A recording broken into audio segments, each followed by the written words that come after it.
A rebel, a challenger, a risk taker. The one who believes in the power of the underdog. Blazing his own trail, refusing to conform, daring to be great. No mercy for you guys, man. Let's go together. 1, 2, 3, together. Doncic. As he loses one into Lively. Washington. Dancing, prancing, pulls up, three-pointer. Bang! Domination by the Mavericks. Each chapter brings new challenges. We've defied expectations, shattered records, and redefined what it means to play for this city. This time, everything is up for grabs, and we always gonna stand on business.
Hey man, what's going on, Nick? How are you? What's up, bro? How are you?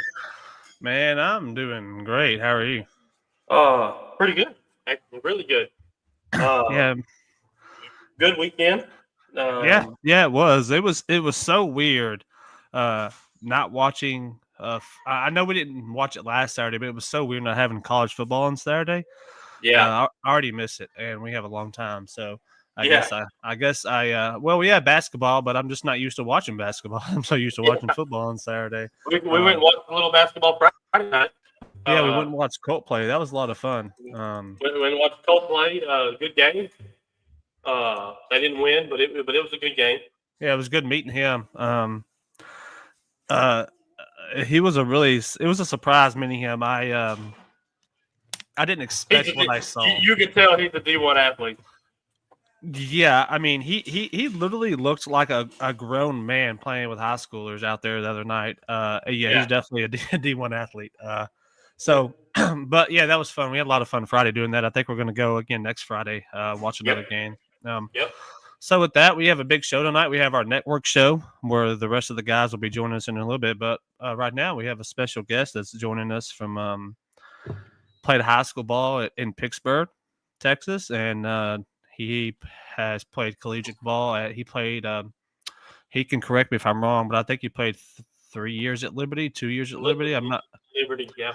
And then he just finished up at Sam Houston, so we're excited about that. So before we bring him on, we're gonna run our quick ad, our main sponsor for the night, and then we're gonna bring him in.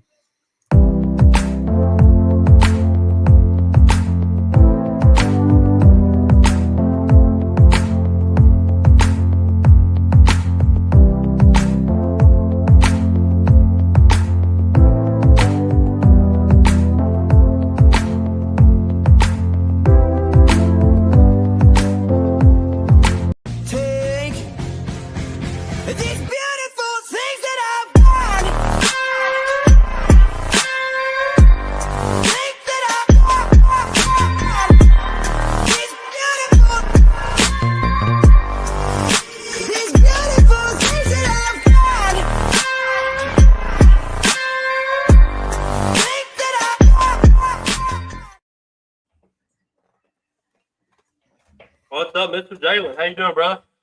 Good. I'm blessed. Yes, sir. Yes, sir. Yeah, man. How's it going, man? How's life right now? Life is life, you know. Trying to figure Uh, out moving all that. But I'm blessed to be in the position I am. Well, I'm going to ask you this right off the jump because I found this out. I had a source of mine that said that you were going to the NFL draft. Is that correct? That is the plan. I'm trying to get there. That's yeah. awesome, man. So I'm assuming you're in Dallas. You said you were in Dallas, so you're training and getting ready for that.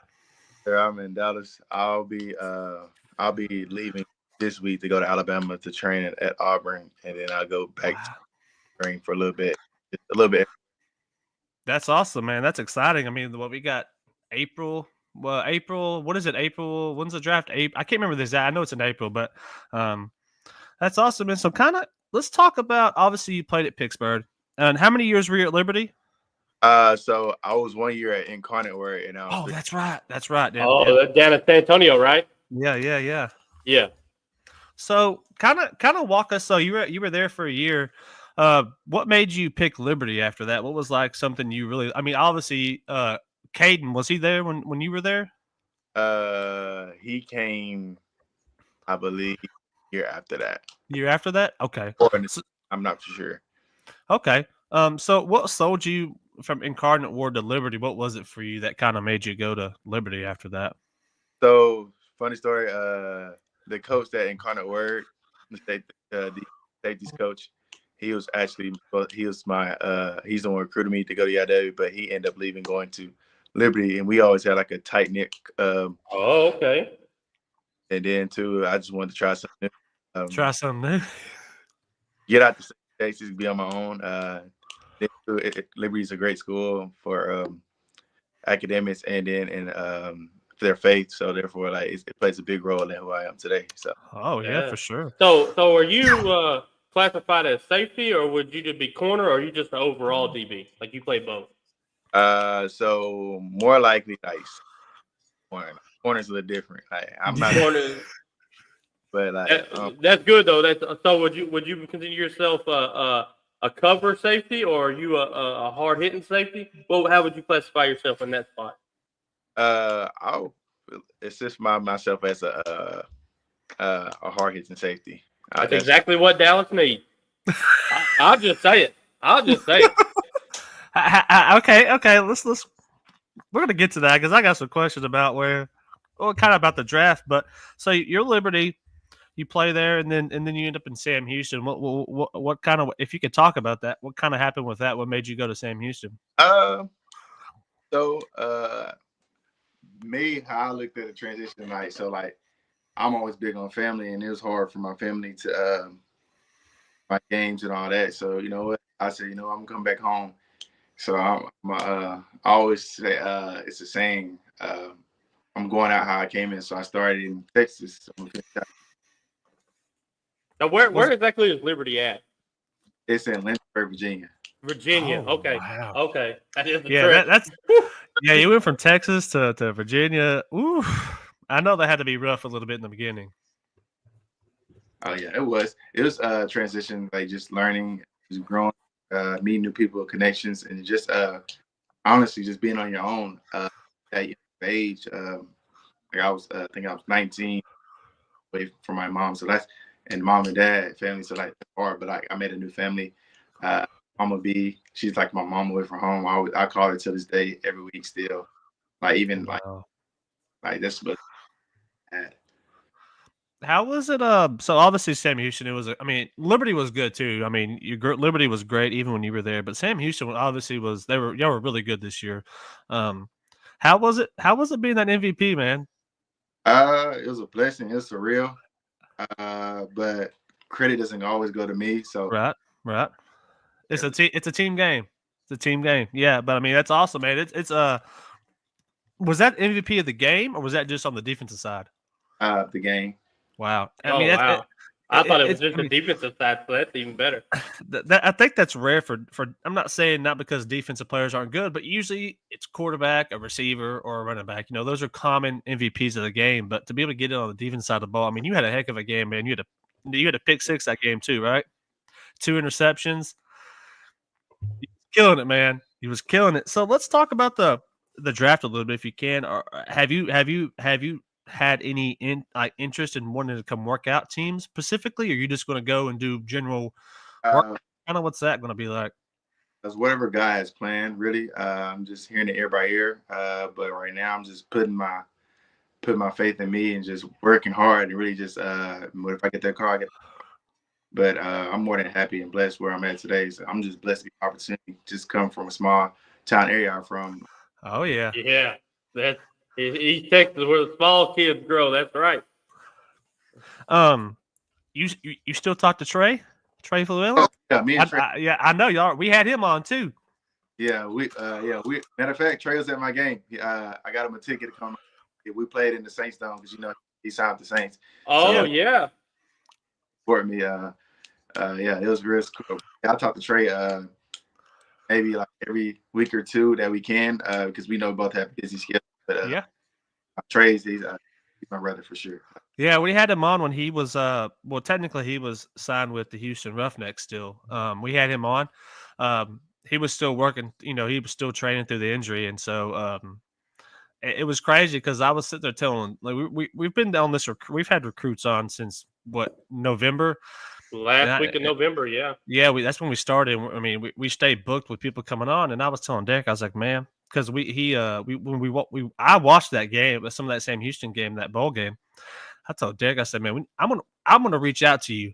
I ain't mad. You didn't respond to me. I ain't mad about it. I know you're busy, but then when you responded to Derek, I was like, yes, we got him on because I wanted to get you on. I was like, I told Derek, I was like, man, I watched him play a little bit in high school because he went to Pittsburgh and he played Gilmer. So I was like, I watched him play a little bit, and I know your uncle Tyson. That's your uncle, right? So I was like, I also watched him play. I was like, we got to get him on. So I was excited you reached out to him. When you say you're going to go work out, is it just a bunch of college kids going to Auburn to work out, or is this something that's like, okay, we want these 20 kids to come work out for these 20 NFL teams, or kind of how does that work? Oh, so no, like when I mean training by that, my strength coach was when I was there at Liberty. He's now at Auburn, so me and him have a okay, I got you. And most of the staff from Liberty went to Auburn for that freeze transition. So like all that, like it's they're very, very great people to be around and love, and they just want to be the best, get the best of my opportunity I have, and so all right. So so this will be a crazy question. Obviously, everybody always has a dream team to go to. If you could pick one team to draft you, anybody, who would you want to draft you for what you can bring to the team, or what they may need? Like for your position, someone could use a safety or whatever. Who would you want to go play for that needs a player like you? I know that's hard to say, but because there's a lot of teams, but that is hard. Me, I'm really just. Are you just like, I don't care where I go. I just want to be on the field. I mean, it doesn't matter who picks me up, or I'm great. You just be grateful to go anywhere and play the game you love. That's awesome, man. When you left, I hate saying it like that. Like, so after your time at Liberty, let me put it that way. Was Sam Houston really the only Texas school that was kind of calling you, or did you have other opportunities in the state? No, I had so how it worked.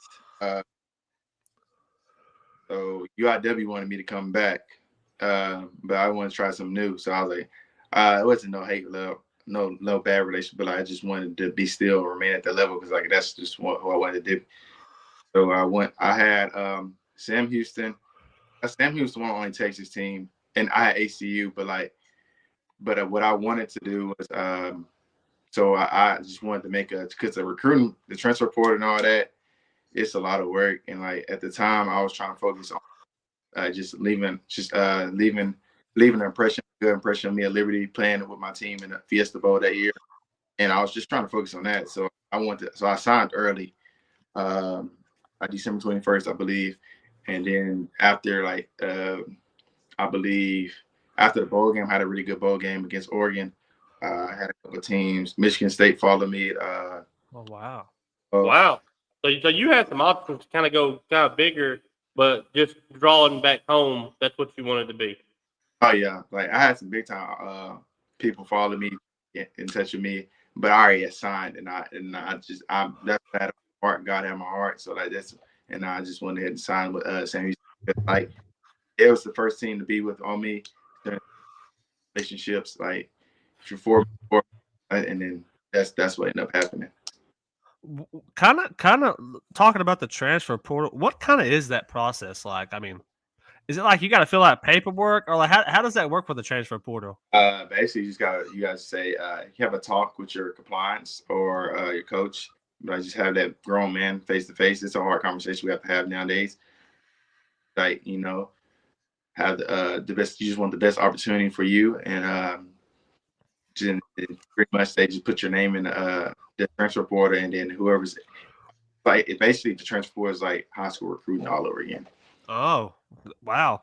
So during that time after you enter the transfer portal, can you like I don't know if this is the way I should say it, but do you send film out or kind of how does that work? I mean, do you send film out or they just come, look after, come looking for you? So you can create your own film, but they have it's a website. It's called PFF. Mm-hmm.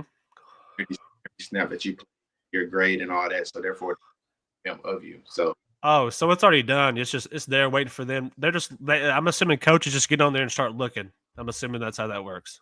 And I kind of feel, yeah. I mean, at that point, they probably already know who you are. I mean, they know you can play. It's just more or less a interview kind of thing, right? Like you want to make sure it's the right fit.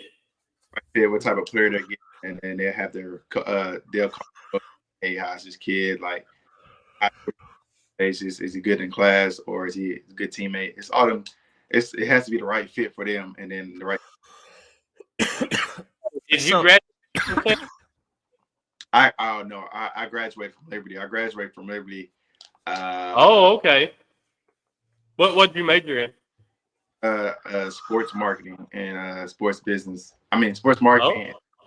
I got a minor communications and business. Okay. Wow. Okay. Wow. You did that pretty early. Yeah. My mom and dad don't play my grades. That's it. Yeah. Hey, like you say, man, you can't just be an athlete. You got to be a student athlete. Right. You got to be able to do it in class because you never know. I mean, football is not guaranteed, so you got to get that degree too. And it's always good to have that backup plan. Yeah, man. I want you in Dallas. I'm just gonna say it right now.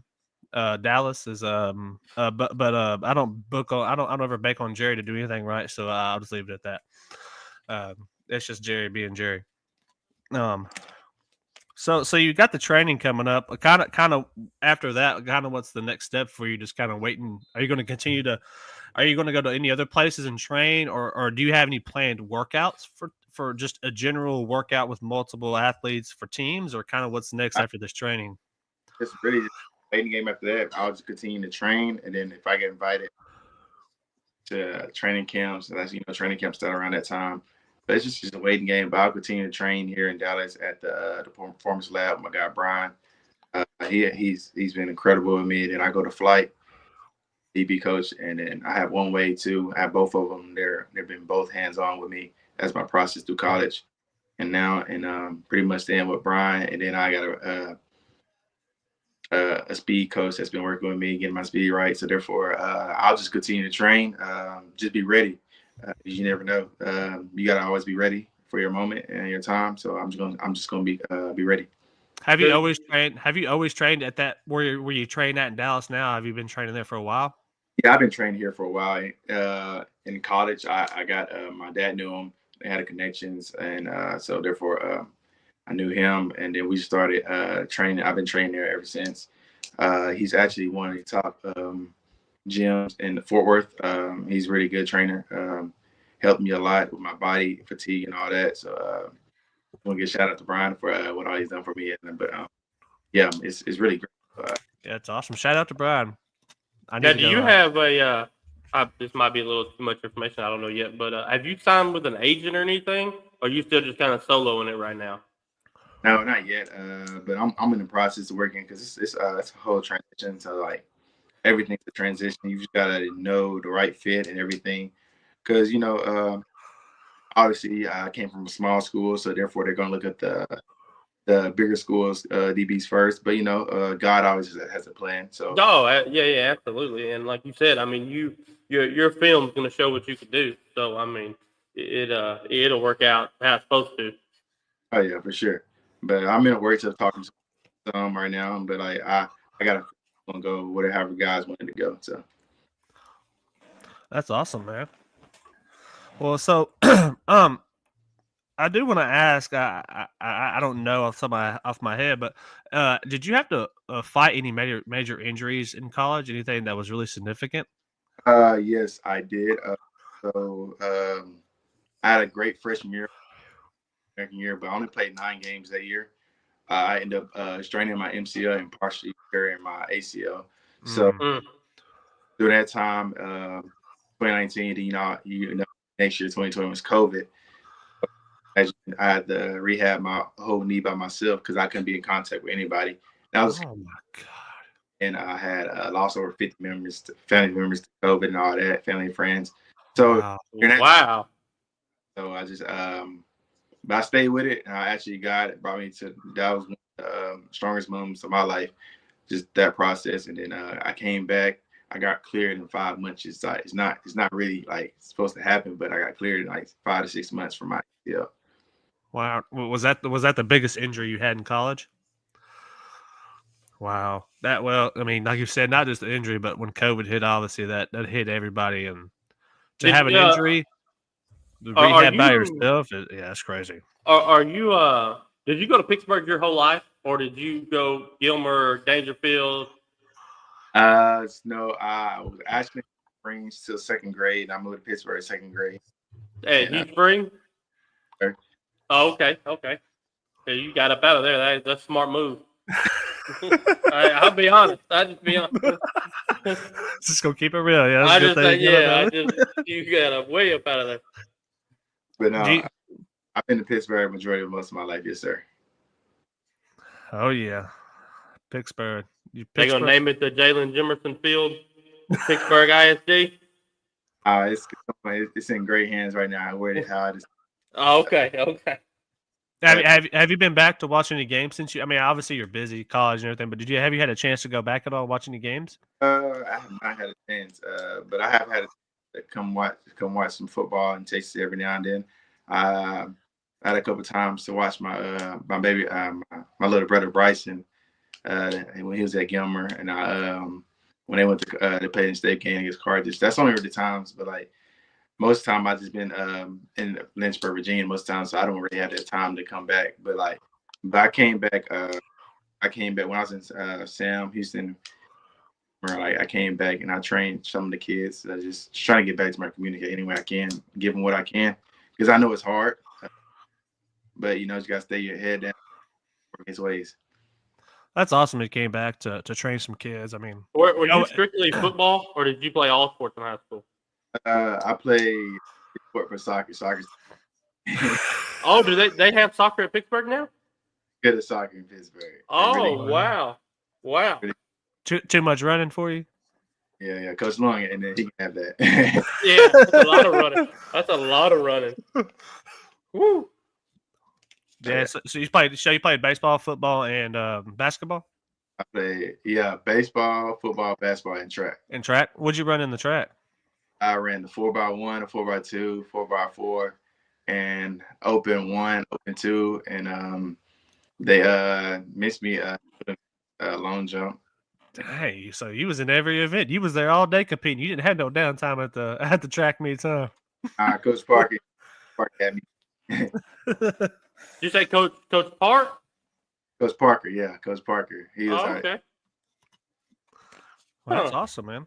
So I don't know if Derek has anything in particular he wants to ask. So is there anything you want to tell anyone about yourself, or just did we miss anything you'd like to mention? I would just say, for me, I'll tell anybody, I'm very big in my faith. I'm a very scripture guy. My favorite Bible verse, John 13:7. Jesus replied, "You don't understand, but later on you will start and understand." So therefore, not everything is written out for you. How you pick. God has all his plans always bigger for you. So therefore, I just tell anybody to just stay the course. It's not gonna be an easy road. Like nothing in life comes easy. So what comes easy won't last. But what lasts, what comes easy won't last. But that's a true statement. So whatever's hard in your life, and it will last you. And so therefore, you just got to keep your head down and keep working. I mean, he said it I best. like it. Yeah, he said it best, man. So right before you go, I've transitioned this question.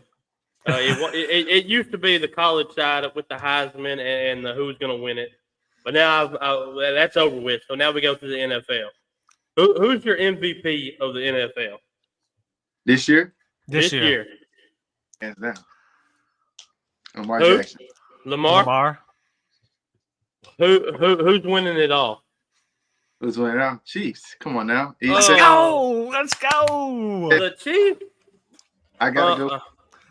If the Chiefs don't win, I'm going for Jaylon just because he's from Texas. So therefore, like, hey, I gotta. Well, we got some Philly guys that are on our network with us that they have their own show, and being Cowboy fans, I would hate if they won. I'll just be honest. I would hate if they won. I'm gonna have to go with the Bills just because they ain't got one, and we don't have no Bills fans. So if they win, it ain't no sweat off my back. That's right now. Yeah, they're struggling right now with the Chiefs. That's for sure. Yeah, I've been telling everyone like the Chiefs ain't lost and going 3 years in the playoffs. I ain't bet against them for nothing. Every time, like Josh Allen beats me every year in the regular season, but I'm not betting against Patrick. Not in the playoffs.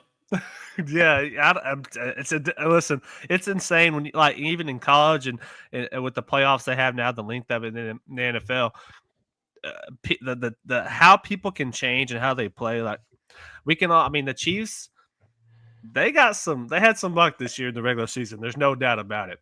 But in the playoffs, I've been telling people you don't want to see the Chiefs in the playoffs. They're just a different team. And if they had Rashid Rice, I mean, it would just be, I don't even know.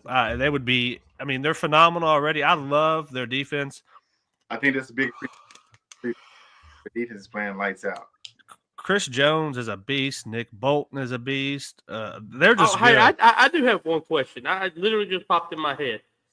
Who was the best player that you played against? Or that you had to cover? Ooh, I had to cover.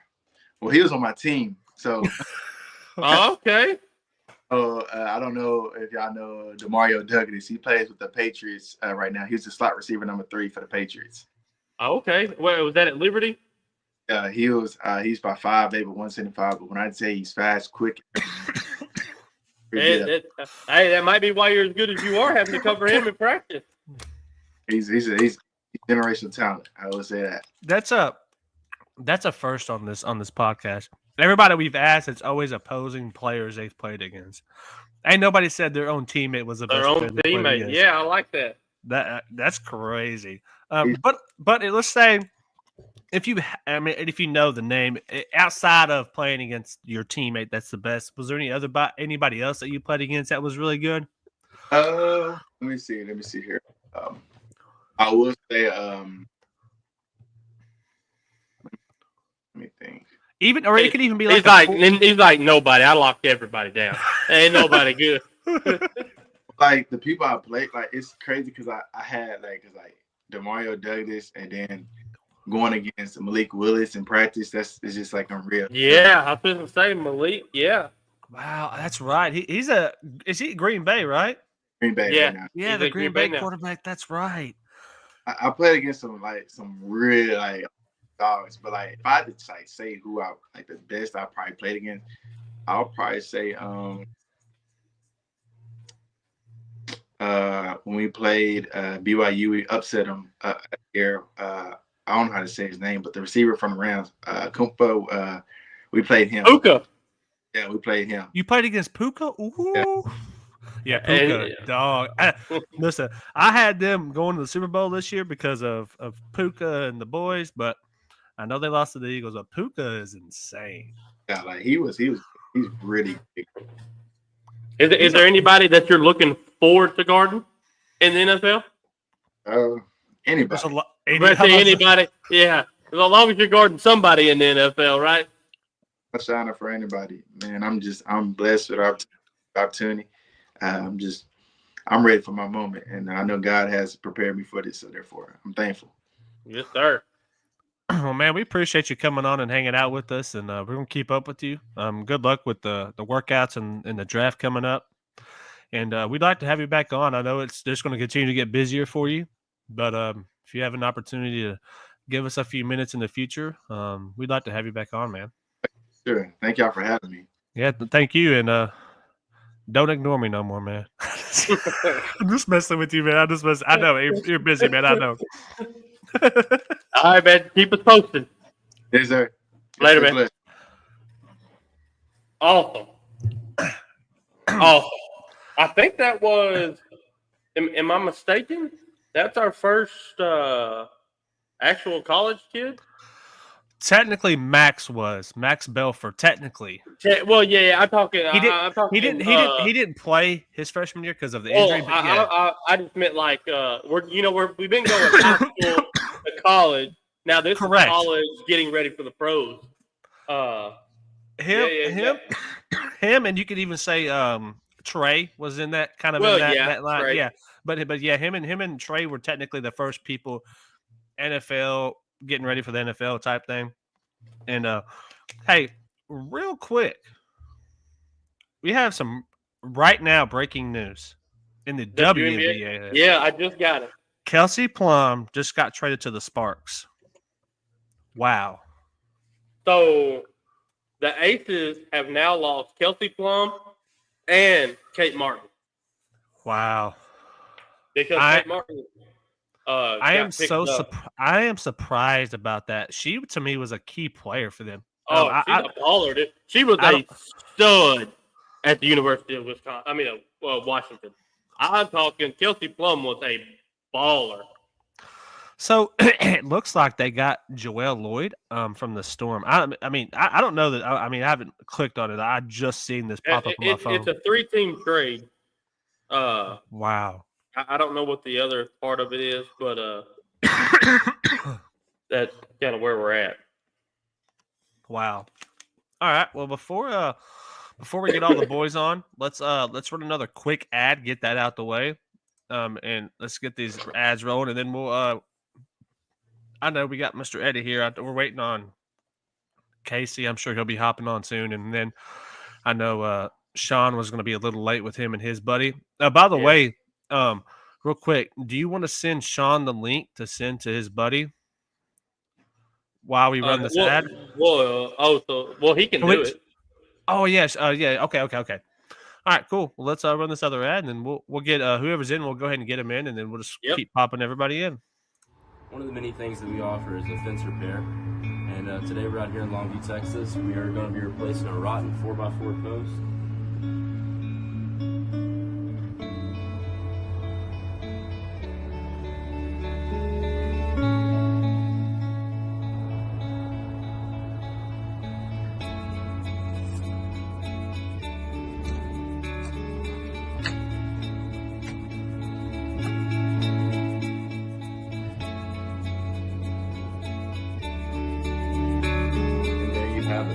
Fence restored from standing tall. You can reach us at 903-619-6343.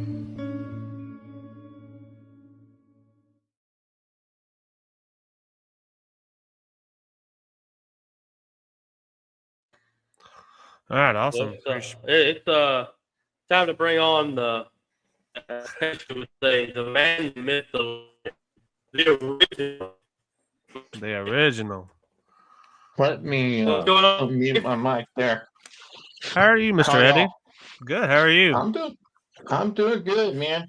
I'm really torn up being a Cowboys fan of who to root for with the teams that are left because there's a reason to hate either one. Except Buffalo. It's just I took a stand against Josh. We're going to see. I mean, at halftime, they're he's down. got to pull it out. Yep. Speaking, let me tell y'all, I was Mr. A, I was talking with Derek, and I follow this Cowboys group, and I'm in there, and somebody posted something, and I was like, listen, y'all, they're terrible. The organization's terrible. Everything's terrible about it right now. And some guy's like, you're not a true fan, blah, blah. I said, listen. He's like, he kept telling me I'm an Eagles fan. I said, dude, I've been a Cowboys fan for 20 years plus. I've been rooting for the Cowboys since I was a kid. I was like, they're terrible. They've done nothing productive. They have the talent. They never have the coaches. They either have the talent or they have the coaches. They never can have both. They have hired a bunch of nobodies at this point. He's like, well, just give them a chance. I said, give them a chance for what? They have nobody on the coaching staff. They let the DB coach go for what? Everyone's going to the Bears because everyone's getting opportunities, and well, ain't nothing left anymore. I saw something that Dallas is trying to get the tight end coach from Atlanta to be their offensive coordinator. Why? Because nobody wants to. Because the guy they just hired as their head coach didn't call plays. That's exactly right. I mean, no good coach is going to want to come to this situation, even for a year. No. Even for a year, because it's just so bad. Like, it's so bad. I'm scared to what the offense is going to look like because I have no idea what his play calling style is because he was just an offensive coordinator by title last year. That was it. We hired an offensive mind who didn't call offensive plays. So, what gets me is, and I talked about this on our show, was how everything always comes back to bite them. You know, the fact that he didn't let McCarthy talk to the Chicago Bears, and for a week until Ben Johnson was available, and so they don't take McCarthy, obviously, because they don't get a chance to interview him. And the number one coaching recruit out there gets taken by that team that he wouldn't let his coach talk to. What's up, Casey? Hello, Mr. Casey. How are you? If you hear some noises in the background, they're pulling the car out of my backyard as we speak. Yeah. So That's gotta be Well, fun. hey, if that's any indication, that's what the Cowboys team's going to look like this year, a train wreck. That's a perfect prelude to what we're in for this coming season. Yeah, pretty much. Slippery road and going off the side of the road and hitting trees with no other we cars have become the Dallas Jaguars. That is who we've become. No, we're not the Dallas. We're not even that. We're not even that. We are the official Dallas Cowgirls. We have officially transitioned to the Dallas Cowgirls. We're not even the Jaguars. Well, we're like I think we should trade names with Cleveland. We should become the Dallas Browns, and they should become the Cleveland Cowboys. The Cleveland Cowboys actually sounds pretty good. So I'm going to stop this. We're going to stop this right now because Mr. Baldy over here next to me, not above me. Oh, I'm about to say, which Baldy? Now there's two. I was going to say, that's what I was wondering. Next to me, not above me. There's only so many beautiful heads. God covered the rest with hair. So. Yeah. Look, he on our show, he sat here and tried to play the pity party, and I'm going to find another team and all that. Look, at the end of the day, yes, the Schottenheimer thing is stupid. Jerry Jones is stupid. Or to quote, well, I won't quote because y'all run a little more family-friendly show than we do. But the Cowboys are a winning franchise since even go back to 2000. So if you go back to that NFC Championship game, it's a winning franchise. And I know the argument is going to be like, nah, we expect Super Bowls. Yes, it sucks. We're the only team in the NFC since 96 now not to go to an NFC Championship. That is piss poor, and I agree. But to just jump ship and say F this and all that, come on, y'all. Stop it. Do you think it's going to be a Gerard Mayo New England Patriots situation, or do you think Jerry rides it out? Say if we come out and go 2-15, Do you think he's one and done, or do you No. think Jerry you think Jerry rides him for 2 years, 3 No, years? I think Schottenheimer, he gave him what, a 5-year contract or 4? 4? I mean, we already know Jerry Jones is cheap when it comes to head coaches, right? Yes. So do you think he wants when to it comes to everything? You think he wants to pay 2 of them and get rid of Schottenheimer after 1 year? I don't think so. Hey, I told that guy, I was like, hey, at this point, I would replace Jerry Jones with Sleepy Joe. At least I know he'll spend the money. He may not remember where he spends the money, but he'll spend the money. We do know that. That's funny. Yeah, I would replace him even with Kamala, because at least it'd be entertaining. Well, you're going too far. You're going too far now. All right, Kamala's husband don't even want to be with her anymore. All right, let's. He might get. He's probably signing her up on LinkedIn. Replace Jerry with Sleepy Joe. Replace Steven with Kamala. That would be something. Hey, like I said, hey, at least we know they'll spend the money. They won't remember where they spent it. They don't even know what they're paying for, but they'll spend it. Everybody gets a $700 check. Yep. Hey, if we're gonna do that now, we got to rename. We do got to rename the team to something Ukraine. Okay. We'll get all the money in the world. The Ukrainian Cowgirls, or the Dallas destroyed. Not destroyers, destroyed. Y'all are struggling with it. All right, guys. What I told him was that I was concerned becoming a Browns or Jets fan, because then I wouldn't have any expectations. Yeah, you wouldn't have none. No, just happy to be there. It's your fault. Yeah. You got expectations. That's your fault. Yeah.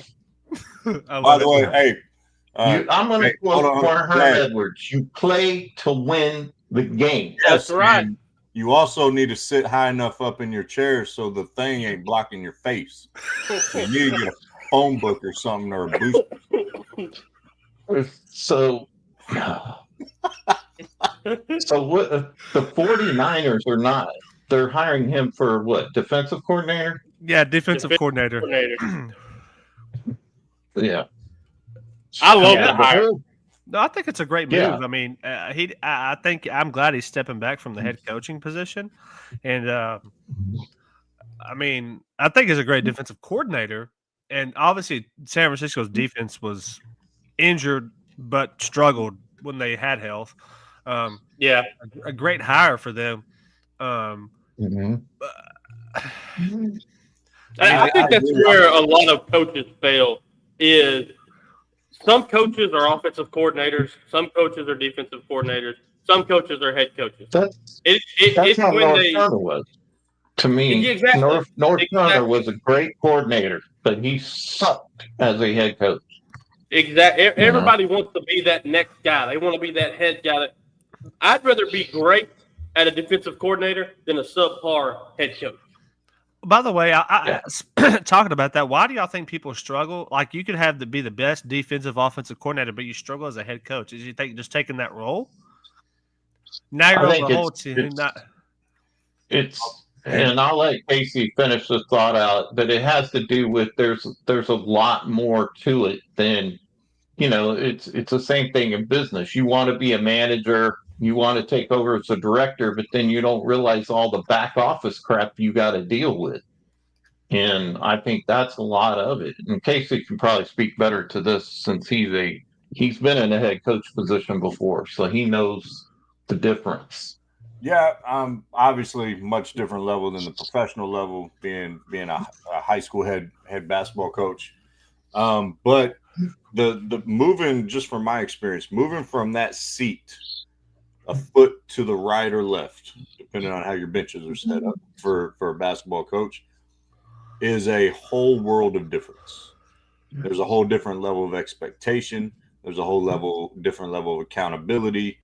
And you have massive more of responsibility on your plate. I love Robert Saleh as a defense coordinator. I was actually hoping that the Cowboys would have been smart enough to bring him in. I agree 100%. But obviously, we can't put too much faith in the leadership right now. But yeah, it's some guys when they get to the head coaching spot, they're not suited for that. Like I didn't think Wade Phillips was ever suited to be a head coach in the NFL. He's a great coordinator. Phenomenal coordinator. He wins a Super Bowl with Denver. Some guys are just built for that second seed and not the head seat. They want to see if they got it there. But I also think Robert Saleh kind of got dealt some bad cards in New York. So I think he will get another chance. He probably should get another chance if he helps the 49ers defense reclaim its glory over the last few years. When you say that, another person that comes to my mind is Rex Ryan. I think he's a great defensive coordinator, but he was never a great coach at the Jets, in my opinion. You know that's one of the rumors that Rex Ryan for defensive coordinator in Dallas. For defensive coordinator, that's one of the rumors. I wouldn't. I mean, with what they have now, I mean, he'd be the best coach on the team. No, but I think if that was a thing, he would be like, it would work out to where he would be like, Jerry, if I'm the defensive coordinator and this doesn't work out, I want to be the next head coach. And then that would just be another disaster, and I'm waiting. The best guy for that defense is already on the staff, and it's Al Harris. Al Harris. 2 years. You talk about the defensive back coach? Yes. He left. Al Harris left. He's in Chicago. He went to Chicago. Way to F that up too, Dallas. He's in Chicago. Yeah. Al Harris is gone. I'll tell you another thing. He's on the offensive side of the ball now. He's not even on the defense side of the ball anymore. I can't remember what positions he's doing, but he is on the offensive side of the ball now.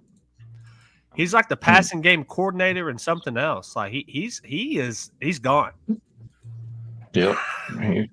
He's gone. That's what I was talking. It's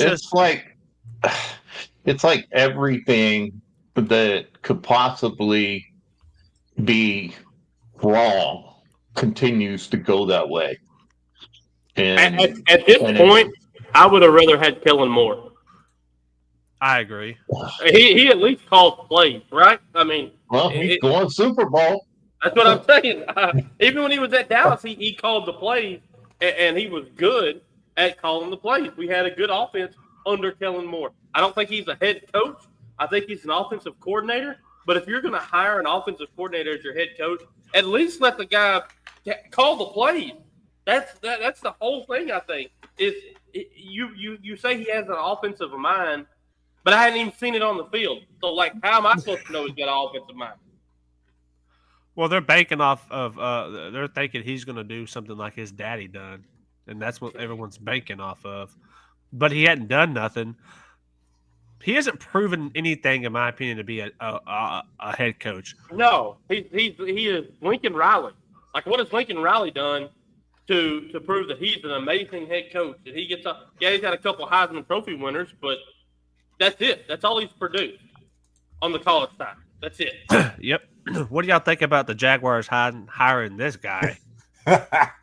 It wasn't just they hired him; it's the whole situation. Yeah, we talked about that Friday night. Yeah, Derek's told me a little bit. I didn't know much about it, so y'all can elaborate more on what happened there. But it was kind of crazy.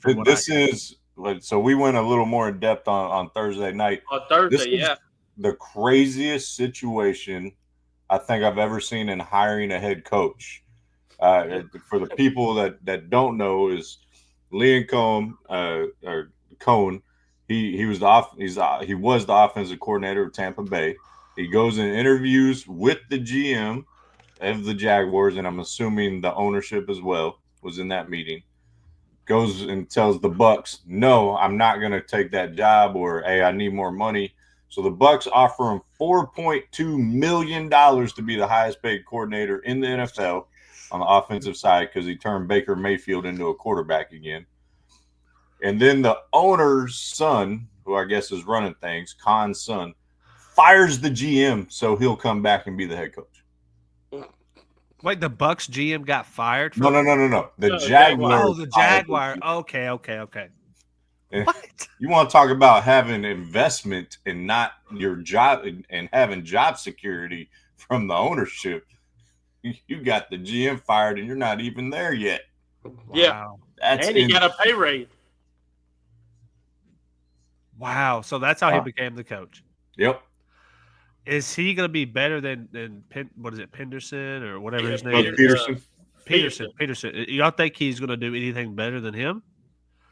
He can't get worse, I don't think. I mean, I don't think Peterson's a bad coach overall. No. He has won a Super Bowl. He made Nick Foles look like an all-star for a playoff run.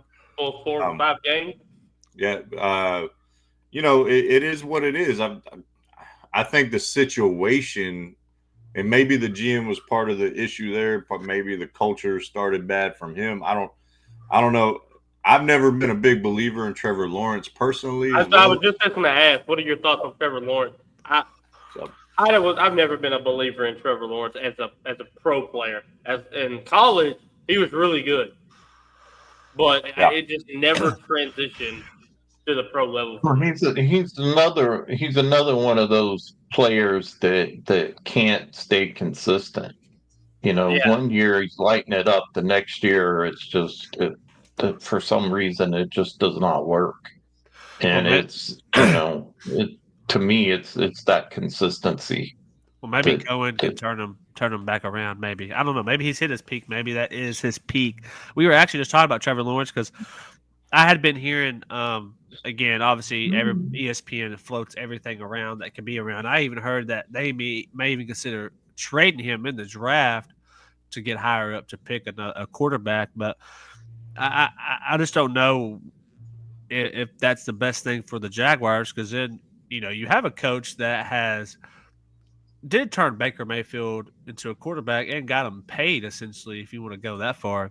And Baker Mayfield had a great year this year. Even through the injuries, even Mike Evans being out for an extended period of time, Godwin's been out ever since he's been hurt. And speaking of Godwin, I've heard that he might be leaving. They might let him go this year. They may not even re-sign him. So the Buccaneers, may be not rebuilding. Yeah. But, I would say Mayfield's actually done well the last couple of years. Since he took over for Brady, which was a lot of pressure, he's actually performed well because he's another one of those quarterbacks that everybody had kind of said, he's going to be a lifelong backup. Oh, hold on. Are you about to update the Bills game? Yeah, they just scored on 4th and goal, went for 2 and missed it. 22-21 Bills. That's what I'm talking about. 3 minutes ago. They ran a speed option with Allen and Cook and got it in there. All right. Yeah. MVP Josh Allen, should I say? That's right. Well, obviously, we've talked about the Dallas. I knew Mr. Eddie was going to take it there. I knew Mr. Eddie. Hey, we got an extra special sweatshirt coming your way. Not a shirt. We're getting you a sweatshirt to wear on the show. So I'm waiting. I was just telling them before you got on, Casey, it's at a point to where there's a reason for me not to want any of these teams that are left. Of course, the Eagles, hate them, don't want them to win. Although I do like Barkley finally getting there and kind of throwing it in the face of the Giants. Look at me now. The Giants feel stupid, right? Yeah, and then of course I don't want the Chiefs to win because then that'd be 3 in a row, and that puts them on a level. And then of course Buffalo, I've already said, Josh is going to mess this up somehow. You know what? But you got a bad attitude and it's unprofessional. Okay, that's what I don't like. Okay, it's one of these things. Before we get to what's on the screen with Shoddy and Pete Carroll, I don't disagree with you. Now you were having like a Saquon Barkley love fest that was awkwardly unmanly on our show. Well, I'm an old running back. I love to see the fact that the running game has become such back to being something that matters. I want to tell the people out there who haven't tuned into us, one, you just might be entertained if you do, but this dude would not admit Josh Allen was a top 5 quarterback all season until this past show, which is insane. Okay, it hurts our credibility of our show. Okay, and the Bills, he turned me into almost a honorary Bills Mafia member having to defend this idea. It's been ridiculous. Okay, and the only thing I keep telling myself is they're red, white, and blue. Go America, and that's how I sell it to myself. I'm gonna put this out there. I'm gonna throw this out on live stream tonight. Do it. If the Bills win the Super Bowl and Josh Allen is the MVP, you just brought up the Bills Mafia. I think you got to put Mr. Eddie through the table.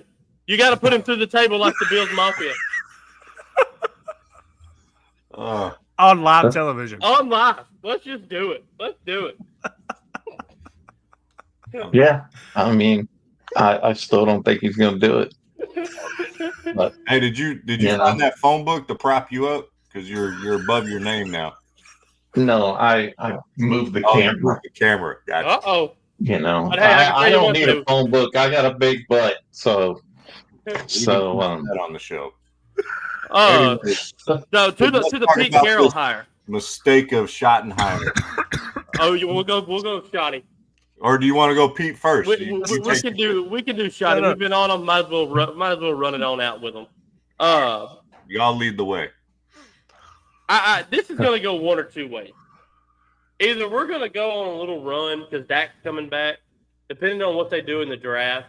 And his first season, they're going to make the wild card or something. And Jerry's going to look like a genius.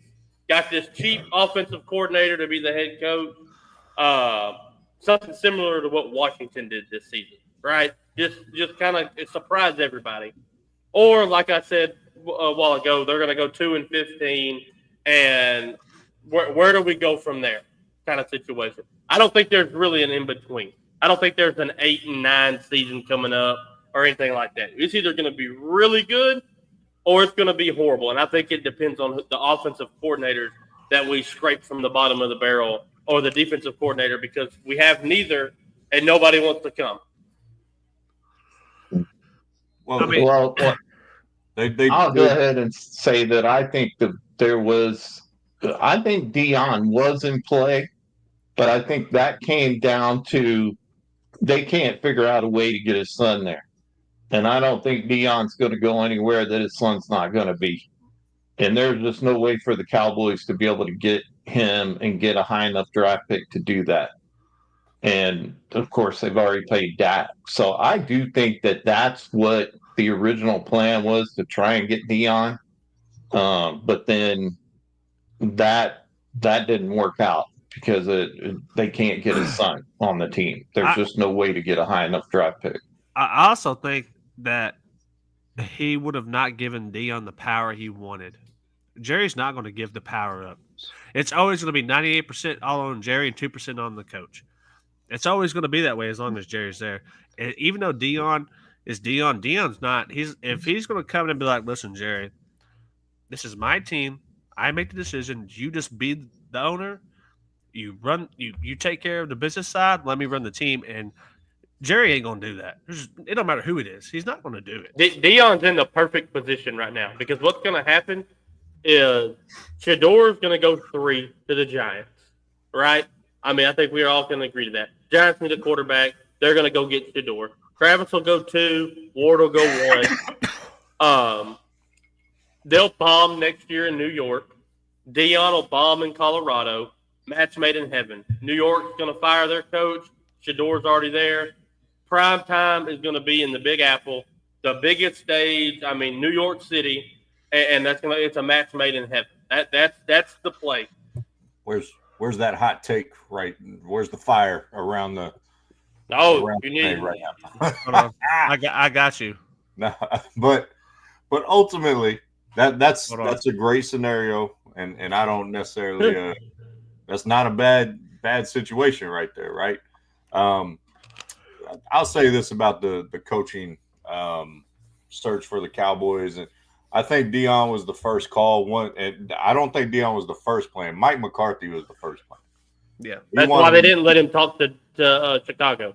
Right, and so ultimately, is you have that situation going on. I don't think he expected Mike McCarthy to say no. And I think it was a power decision thing that he wanted more say in his roster, maybe more say in I don't know. Who knows? But I think Dion was not going to ever come here, not because of his kid, but because of what you said. Jerry's not going to give it up. And I think that's why they never really picked up the phone and talked to Aaron Glenn or really talked to Ben Johnson, because they're not interested in not having say when you're already in a great position. Any coach with their salt that you're going to have to pay, like they called Pete Carroll. Pete Carroll wasn't going to not have say in his roster. Yep. Shit, him and Jerry are about the same age. You think that was going to work? Come on now. So 2 old heads going after it.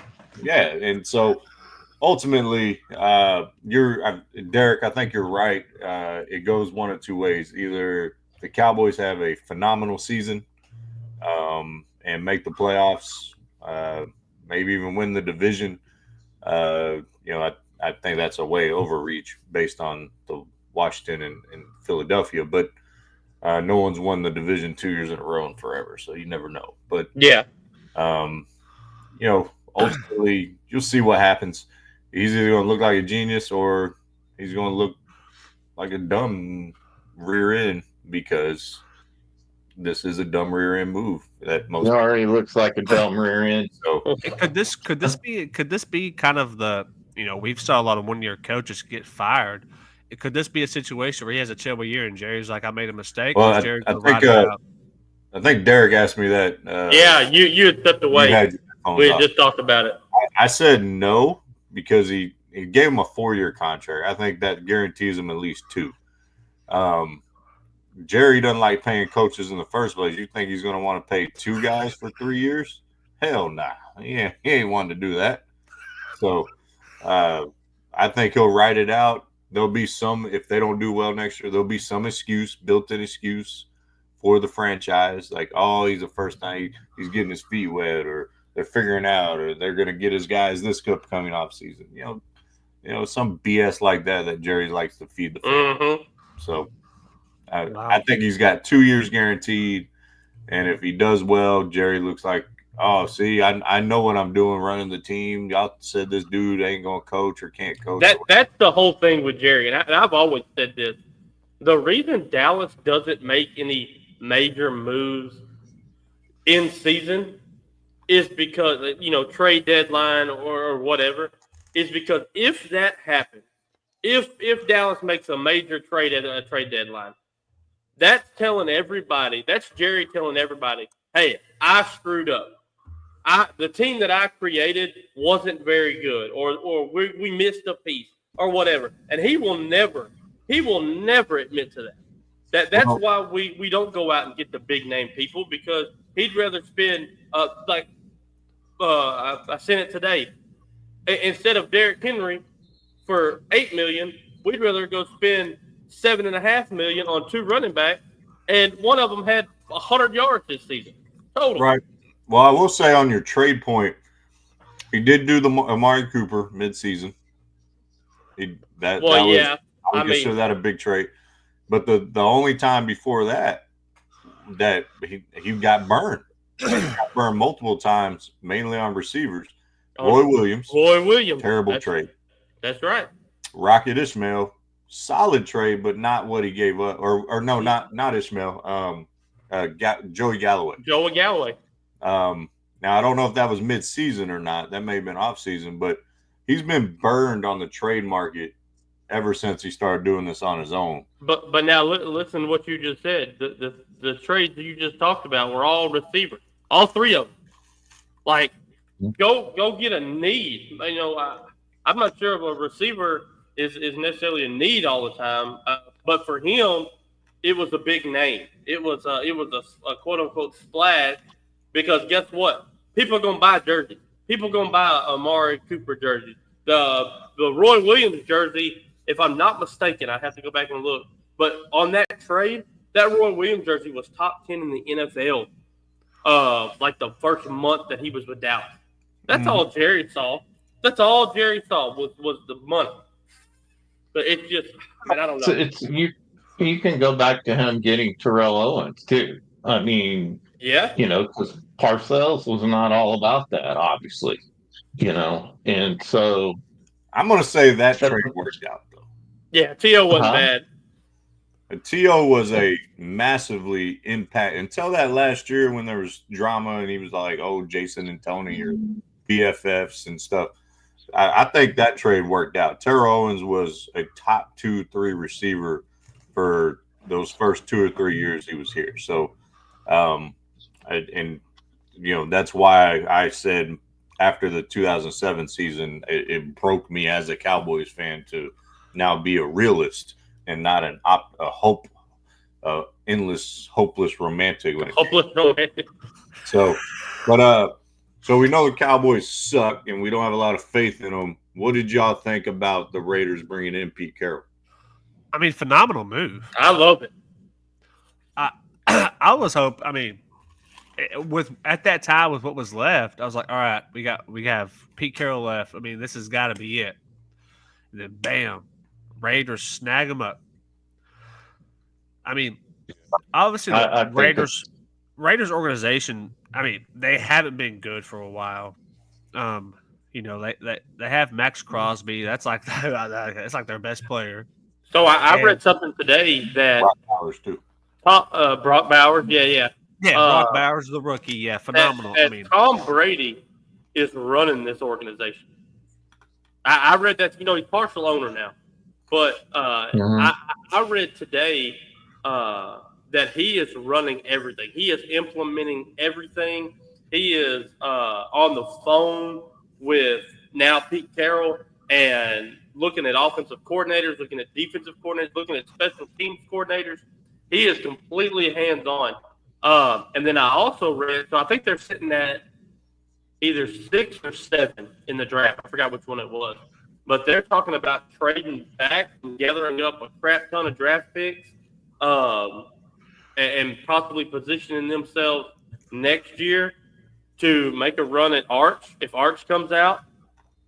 Could you imagine Arch Manning learning kind of underneath Tom Brady's and Pete Carroll and while they're stacking up draft picks? I think they have an enormous upside depending on what – because I think a team with a solid tight end in today's NFL is where you need to be. I mean, look at the Chiefs. The Chiefs, Kelsey. Now, he might not show up for 9 weeks out of the year, but when he does show up, Patrick Mahomes knows he's there. That's his just like Jason Witten was. I think that is a perfect ceiling for Brock Bowers. It's Jason Witten. If everything ended today, which it's almost done, the Raiders are at number 6 right now. They're at number 6. So I'm watching the Raiders very close because I am curious to see who the offensive defensive coordinator is going to come in because I think the Pete Carroll hire is absolutely awesome. I think it's great. And I actually like their is it Aiden O'Connell? He's not a terrible quarterback. He's just not on a great team. I'm not saying he's a stud, but I think he is better than Gardner Minshew. Yeah, I agree on that. Aiden O'Connell is a decent quarterback for what they have now. Obviously, they could if they were to get somebody else, but I mean, this is a great hire. People are going to want to come play for him. Off season. I mean, the free agencies. I think he could get some people there just because of who he is. Does Russell Wilson come on a 1-year deal? Oh God, no! They don't want Russell Wilson. You don't think Pete would take him? No. I mean, no. There's no way. I think Russell's going to be back in Pittsburgh personally. You think so? I think so. As far as the Raiders and Pete Carroll, I kind of have the take it or leave it viewpoint. Like Pete Carroll doesn't necessarily move the needle for me anymore. I think it can be a great situation. They have some really 2 or 3 really impact franchise building players The two that come to mind are, I'll be honest, I don't know if there's a tight end in the league that I would take over Brock Bowers after the I agree. I think I'm not going to say he's the best, but given his age and what he did this year, I can't think of one. You know, I was high on Kyle Pitts before this year, but he didn't have a super great year. He had a solid year. He needs to move. He needs a new situation. Well, I don't mean to get off topic, but I think the emergence of Penix towards the end of the year is going to make that situation better in Atlanta. Yeah. But you know, you mentioned Max Crosby, who is an absolute game wrecker on the defensive line. I would trade Micah Parsons for him in a heartbeat. I'll be honest. You know, it's one of those things that, you know, I don't think it's a 1-year turnaround like the Washington Commanders. But I think in 2 to 3 years, if they play it right, they could be back to relevance as a franchise. And I think if they make a run in the playoffs, that might be good enough for Pete Carroll to finally hang it up. I think another thing that hurt them too was when they lost Josh Jacobs. I thought he was, I mean, obviously he was what he was there. That hit them on the offensive side of the ball for sure. But yeah, I agree with Casey. I mean, a couple of years, 2 to 3 years, having things going the way that he wants it to go, I think they'll be back to irrelevance. And I think that they could, you know, compete. It just depends on what they do in the draft and the offseason. Like you said, if they play their cards right. Because they have the coach. As long as they get the right offensive and defensive coordinator, I think that they could be on the right track. Can we all agree that this is the best coaching division in football? Pete Carroll, Jim Harbaugh, Andy Reid, Sean Payton. Yeah, you're not going to find anything better. I mean, that's a solid group, and one of them theoretically has to miss the playoffs, right? They all four can't make it in the playoffs. AFC West. Yep. Yeah, the AFC West. I mean, you cut out on mine when you asked that. Yeah, that is a beast of the AFC West, and you know, if Andy Reid stays, you know, if they end up pulling this game out and winning a championship, he may hang it up. Who knows? Yeah, that. But I wouldn't. As long as you got Patrick Mahomes, you got a chance. Yeah, no joke. My concern with the Raiders, like if you like, I want to compare to Washington after their turnaround. One, it's not as high a draft pick. There isn't a guy like Jaden Daniels going to fall in their lap. So I think they're going to struggle with the quarterback position. They have a lot of they don't have a number one wide receiver on the roster. They don't have, you know, I was going through their roster while y'all were talking. These guys are just guys. Like, they're not, other than the two I mentioned in Brock and Crosby. So I think it'll be interesting. They have a dude who's been there. He's won it. He knows talent. I will give him credit. He's probably one of the best talent identifiers in the NFL. And it'll be interesting to see how the Raiders do in the next couple years. You know, you said something a while ago, and I thought I sent it to you guys, but I guess I didn't. And it's where we talked about Dallas all year. You know, why are we winning games? Like, there's no playoff hope. We're horrible. Why are we just constantly winning games? The last game of the season last year, Washington and the Jets played. Had Washington beat the Jets, they would have went from the second pick to the sixth pick and wouldn't have gotten Jaden Daniels. At some point, just lose the game. Like, y'all are both playing for a top 5 pick. Don't do it. Yeah, Brock Bowers is their piece. I mean, that's like when you think of the Raiders, you think of Brock Bowers, and he's only a rookie. First year, yeah. I mean, as long as he stays and he stays healthy. I mean, he's their leading receiver in my opinion. He's their best receiver, and he's a tight end. So I mean, we'll see what happens though. So I threw a bunch of. There's all these awards that are coming out with their finalists. So the first couple obviously is MVP, and then the comeback player of the year. Y'all's opinion. Who would y'all pick in these categories to win it? Which one you want to start with? Let's do comeback player of the year. All right, I'll let age before beauty on this one. Go ahead. I know who you're picking. Yeah, to me, it's Sam Darnold without question. I mean, no one picked him to do what he did. No one thought that the Vikings were going to have a chance at anything this year. They were going to bring in their rookie that they had drafted at some point to take over. But to me, Sam Darnold just, he lit it up. Now he didn't finish, but to me, he's definitely the comeback player of the year. I don't think Burrow really made a splash. I mean, he came back, but he's also expected to do well. Obviously, a lot of people have a lot of caring about Hamlin and all he went through, but I still think it's Darnold. That's my opinion. Okay, Casey. What makes sports great and sports talks great is when you disagree and you can argue. And when it's a father and son disagreeing, it's even better. But I don't disagree on this one. I think the Sam Darnold story is awesome. I would put Joe Burrow higher in the MVP than Sam Darnold. I thought Sam Darnold was a definite MVP candidate throughout the year. But coming from what Sam Darnold came from and where was he last year? Was he in the 49ers? Yeah, he was a backup for the 49ers. So backup 49ers. And then he got replaced by Bryce Young in Carolina. Am I right on that? Yep. And was he somewhere else?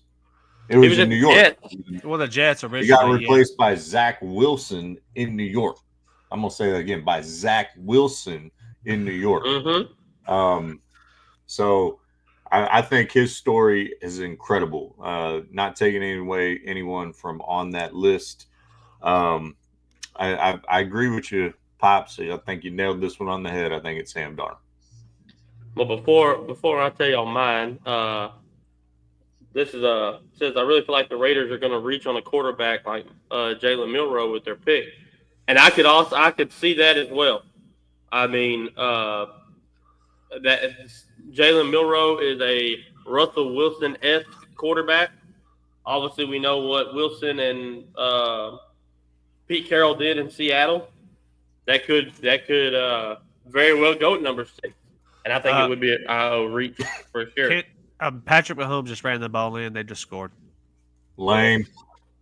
I would compare Milroe more towards Lamar Jackson type of player versus Russell. He's a much bigger than Russell Wilson. And stature wise, I just meant the kind of. I saw a video of him throwing the ball like yesterday or today on TikTok or something, and that dude has muscles on muscles on muscles. Yeah, which is crazy.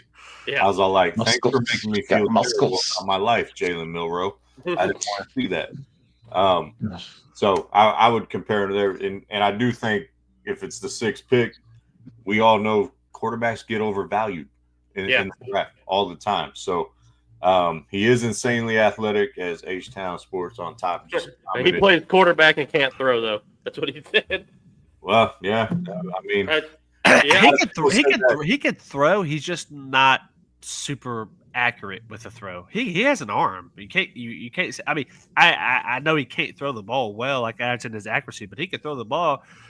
But you got to have some accuracy to back that up. But yeah, he is an insane athlete. I mean, he's going to open. If that was to happen and they decide to play him, he does give you a lot of different options to run with the offense, like more quarterback running plays. But they got to help him grow in the throwing department. Being accurate. What just popped into my head is even a better comp in the NFL is Anthony Richardson. Yeah. Yeah. Spot on. So yeah, I think that's a great comparison because Anthony Richardson can run the ball, but not the best accurate thrower. I mean, yeah, yep. So to go, we're gonna go 3 for 3, fellas, because I think Sam Darnold is it as well. He was the backup who got thrown into the starting lineup, and like y'all said, nobody in their right mind thought the Vikings were going to go and be as hot as they were. I mean, there's nothing really else you can say about him. I mean, he outperformed. He got paid this year. He's going to get a contract, and somebody, it might be the Vikings, because I don't know what the Vikings do now. Like, you draft J.J. McCarthy at 10 to be your future, and then Sam Darnold steps in and completely shines. So do you look to move J.J. McCarthy and run it back for the next 4 or 5 years with Darnold? I don't know. I don't know what you do. Hey, don't forget they got Daniel Jones too. They do have Daniel Jones. Now you've got. I mean, that might be the best quarterback room in the NFL. I mean, if we're just going to be honest. Hey, hold on. Listen, I'm gonna. We still got the hot takes border up here, and I'm gonna say something about Daniel Jones. I really think in the right system. Yes. Another Sam Darnold type player. Here's exactly where I think he would be a phenomenal quarterback in San Francisco. Wow. Because they're gonna have to pay Brock Purdy. I think he is a more athletic Brock Purdy with a better arm. Wow. Hot. That's a hot take right there. Smoking take. I like it though. I'll be honest, I like it. I mean, he had moments in New York. It's not like he was he ain't Zach Wilson. I mean, I'm just saying that because we brought him up. He had moments. He just wasn't a consistent and great quarterback. But I mean, would you say he's Colin Kaepernick is Daniel Jones? I think he's better. He's got better accuracy than Kaepernick. But I mean, as far as a runner, I mean, they almost. Kaepernick's way is a step above than Daniel Jones. Right? When I think of every time people talk about Daniel Jones, I always think about that run where he fumbled the ball when no one was around. He tripped and fell. He's athletic. He's athletic, but he just is very clumsy on top of that. So I'm gonna make my pick. I'm not gonna. I agree with what y'all said, but because of the MVP conversation, I'm actually going to go Joe Burrow, because he's not going to win the MVP. He has the numbers to win the MVP, but he's not going to win the MVP because of everyone else as is in there. I want Joe Burrow to win it because I thought for as bad as that defense was and as bad as the offense struggled, and they should have made the playoffs, but the Chiefs decided to play nobody, so Denver got to walk in. Because I would have liked to see Joe Burrow in the playoffs because I thought they might have made. They got caught at the right time. They did. Unfortunately, it just didn't work out. But I wouldn't be surprised if Darnold wins it because, again, he wasn't the starter on the team, and then he came to another team and played great. He was a bench player for the San Francisco who wasn't expected to start, comes in and does his thing in the Vikings. And again, they didn't win. They didn't do nothing in the playoffs, but he had a phenomenal year. But I wouldn't be surprised if Joe Burrow won it too because I think he had a phenomenal year because it's like he was the offense and the defense because the defense was so bad. It's like he was just hoping the defense got to stop. So, but I think it's out of those two for sure. DeMar Hamlin, he had a great year coming after what happened the year. J.K. Dobbins, another great year. But, again, I just don't think that it's Sam and Joe Burrow. I think those are but I wouldn't be mad if either one of them won it. MVP, where we at? Saquon. Saquon. You didn't waste any time. Hey, let me tell you something. I've been on Josh Allen, and I even kind of made a case for Joe Burrow late, maybe 3 shows ago. But after I've watched Saquon the last 2 weeks, Saquon Barkley is the MVP. And I think he should ask them to present it to him in the 50-yard line of MetLife Stadium, right with the Giants owners in the press box watching. That is the stupidest. I cannot believe they let him go. Even in that show, the owner was even like, "Man, if he goes to Philly, I'm going to be sick. I'm going to have a hard time sleeping." Well, you got a hard time sleeping, buddy, because this dude is unbelievable. And I think Saquon is hands down. I know he won't win it, but he's hands down the best player in football. All right, Casey. Oh, all right. I was gonna let age go before beauty, but you know where I'm going. I've been on this train since y'all signed On Time Sports Talk to the Tired Sports Network. MVP, most valuable player. You take Saquon off Philly, they still win with Jalen Hurts and whoever else they would have signed. Like, you could put Josh Jacobs in that backfield. You could put any comparable running back. They're not going to be like Saquon. Saquon is special. He really is. Almost broke the record. He is my number 2 in this. It is the most valuable player is Josh Allen. To me, you take Josh Allen off Buffalo, they are not playing the Kansas City Chiefs right now. You could put Joe Burrow on that team. I don't think they're playing. Okay. Wow. I don't. Now, I'm not saying Josh Allen is necessarily better than Joe Burrow. You can make that. That's a different topic, different show. But I think Josh Allen's MVP. Who I think will win it, though, is Lamar Jackson. I think Lamar Jackson wins it, but I think Josh Allen is the most valuable player. And that's what's so bad, and that's what sucks, is I agree with you. I think Lamar gets it because he's flashier. I mean, let's just be honest. I'm not going to go down this rabbit hole, but Lamar Jackson winning the MVP is the same as Travis Hunter winning the Heisman for me. It's the flash. It's the running, and that's all it is. It's the flash over, like you said, the most valuable to their team. Okay. Well, you know where I'm going. It's Lamar Jackson. And the reason it's Lamar Jackson, this is for the regular season. And if you compare the stats, Lamar Jackson had less interceptions, more touchdowns. And I'm also of the firm belief that if Lamar Jackson was not on that team, they couldn't win.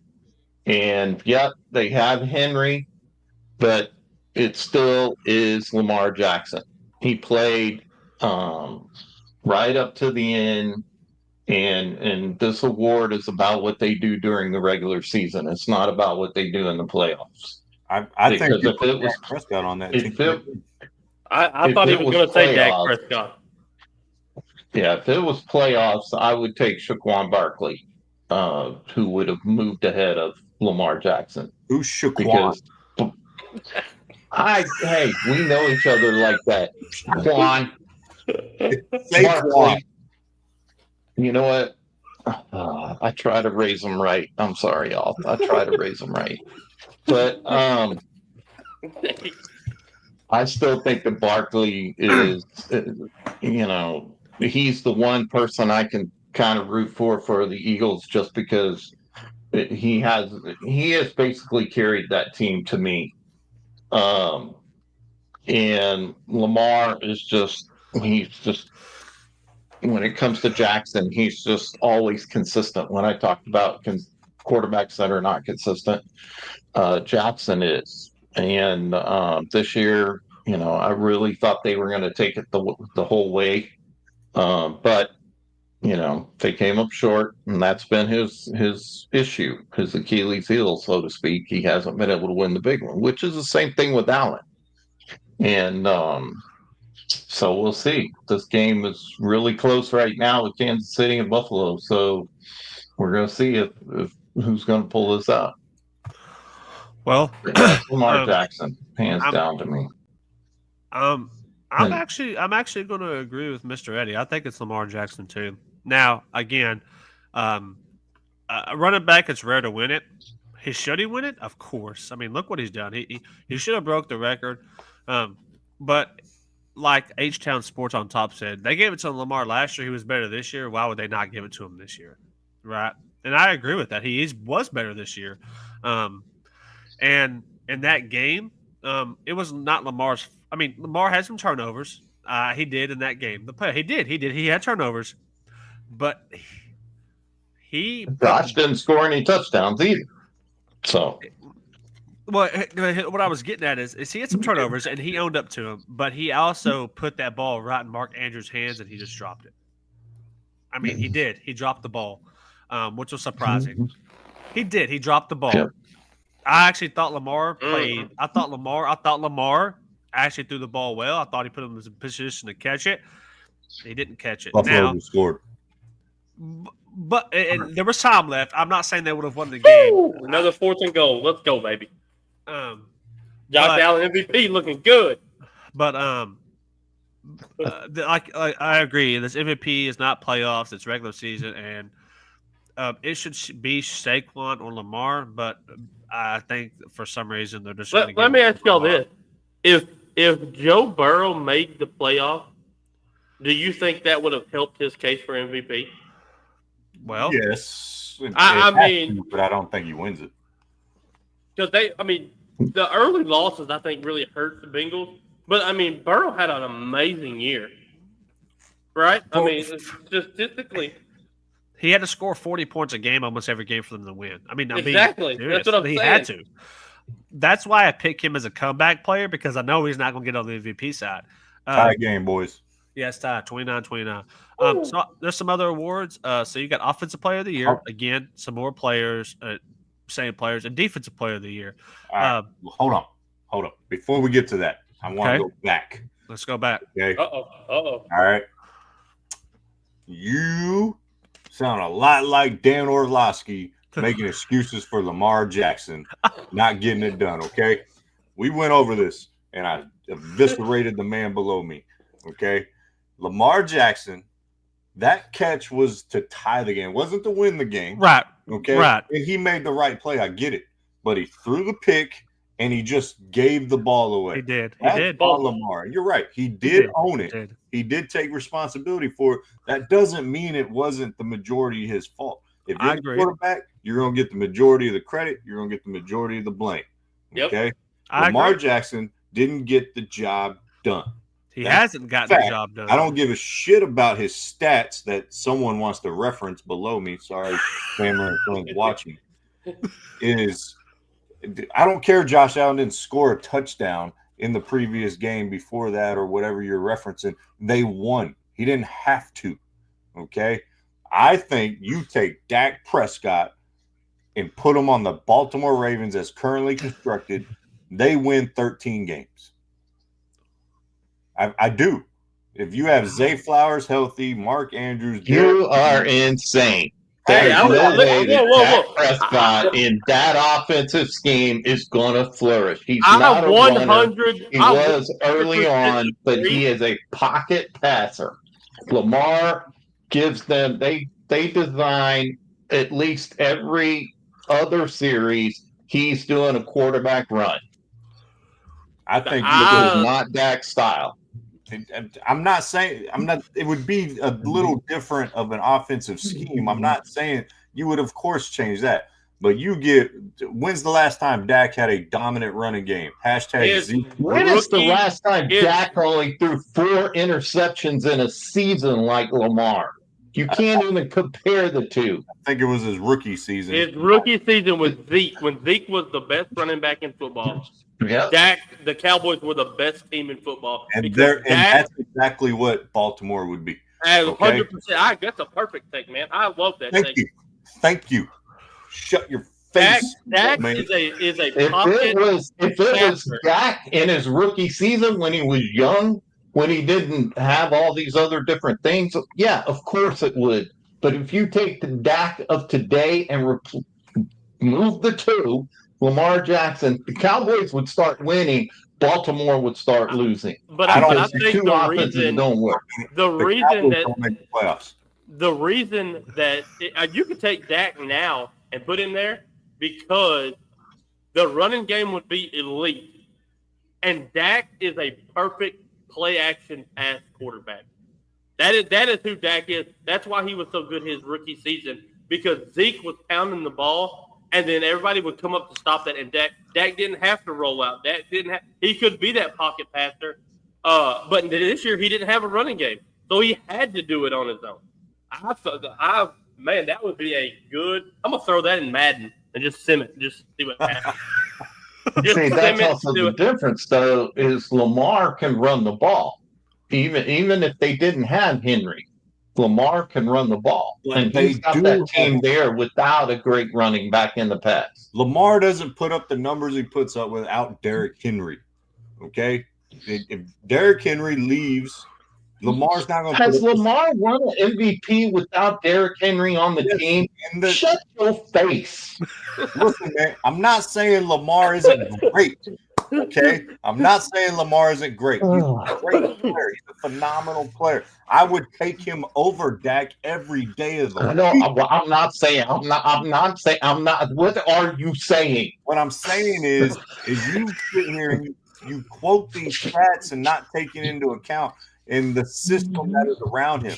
Lamar Jackson needed Derrick Henry to put up these numbers. Okay, you put Justin Herbert in that system. I think they make the playoffs if Daniel Jones is their quarterback. Okay? Wow. Like, don't get me going crazy over here. You put Josh Allen on the Ravens, it's a Super Bowl guaranteed win. Anyways, okay. Here we go. The last thing. Dak's rookie season, he had 3,700 yards on 68% of pass completion. Pretty good. 23 touchdowns. Yeah. 4 interceptions. There's your 4 interceptions, Mr. Eddie. There's your 4 interceptions. With a great running back, Dak is not a bad quarterback. And I said, if it was Dak as a rookie, then fine, but not the Dak of today. Whatever. Go to the next subject. I'm tired of this guy. All right, offensive player of the year, defensive player of the year. Let's go offensive player of the year. All I can say is, who's your daddy? Who's your daddy? Who's your daddy? Saquon Barkley. If he doesn't get MVP, he can't. All your brain cells swam with me and came with me. What? What? You heard what I said there, deaf guy. Don't even try. No, I didn't. I said all your brain cells swam out with me. So I'll go first on this one. I actually think offensive player of the year has got to go to Saquon because, like I said, I don't think he wins MVP. I actually think Saquon wins this. I mean, yeah, Joe Burrow. Joe Burrow is on every offensive one as well as Saquon. Well, as Lamar Jackson almost, but I think Saquon wins this because he was to me the best offensive player out of this group. I think out of all these guys here, I don't want to see running back win a award because, again, I think it's always MVP is going to be a quarterback. So I'm going to go Saquon on this one. He had a phenomenal year. Giants are dumb for letting him walk out. They are at home today regretting letting him go because now he's playing in the Super Bowl. And so I go Saquon on that. I agree. I think it's that simple.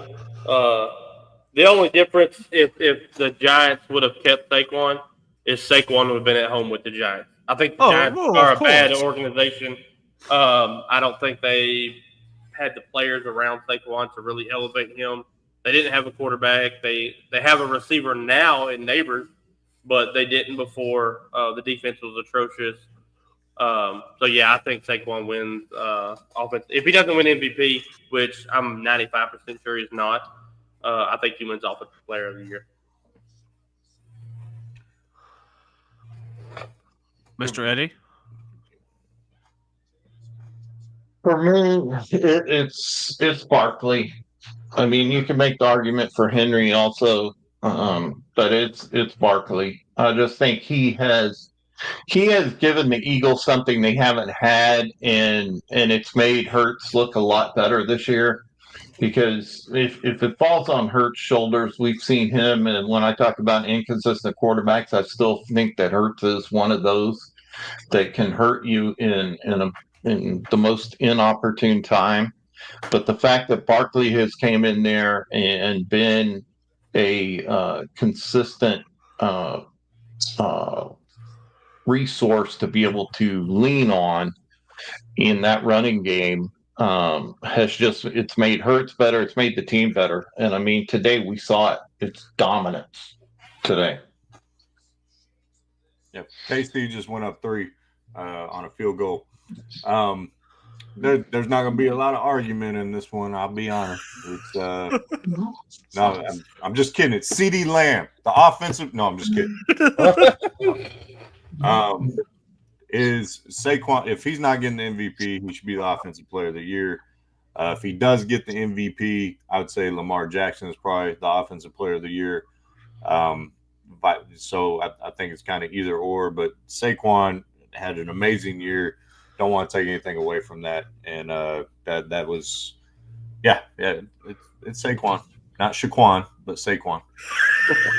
It's Shaquan for you because y'all aren't as close as you and Mr. Eddie is with him. It's Shaquan.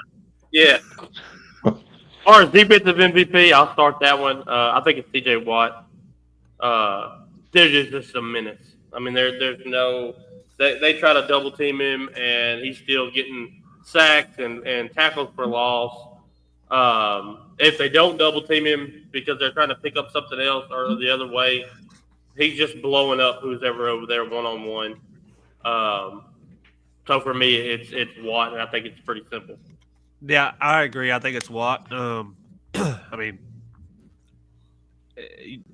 talk about a Watt for a brief second. Is he's better than J.J. Watt? Would y'all agree? No? Absolutely. And the close. reason he is because he's not injury prone like his brother was. J.J. Watt would have been better and had the play style to be better, but he could not keep from getting injured. I just brewed up something, but I think they're different. I mean, I think they're both phenomenal, but I think they're both different because they play differently.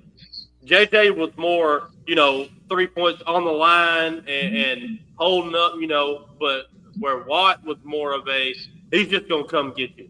Like he's just coming. And he could drop back in coverage a little bit better than JJ did. But as far as just defensive line itself, JJ Watt was a beast. I mean, JJ was unbelievable. He was. I think that's the only thing I'll agree with Mr. Eddie is the injuries, I think, did set him back a little bit. I think if he doesn't have a lot of injuries, I think he is possibly played a little longer. But I mean, I'm not going to say he's better, but TJ Watt's better than JJ. But I think if the injuries wouldn't have happened to JJ, I think he could still be playing now. I mean, I think maybe on the back end, maybe he's done, but I don't think necessarily TJ Watt is better. But I would say the only thing he's better at is he can cover. He can. JJ didn't do a lot of that. So, but yeah. So what about you, Mr. Eddie? Is it TJ for you as well? Well, yeah, it's TJ for me. I think, he disrupts the game. No matter where he's at, he disrupts the game. And even when they double team him, when he drops back, he's just an overall menace. And his motor doesn't quit. And I think if you put the tape of JJ and TJ next to each other, I think you're going to see a much higher motor coming from TJ. All right.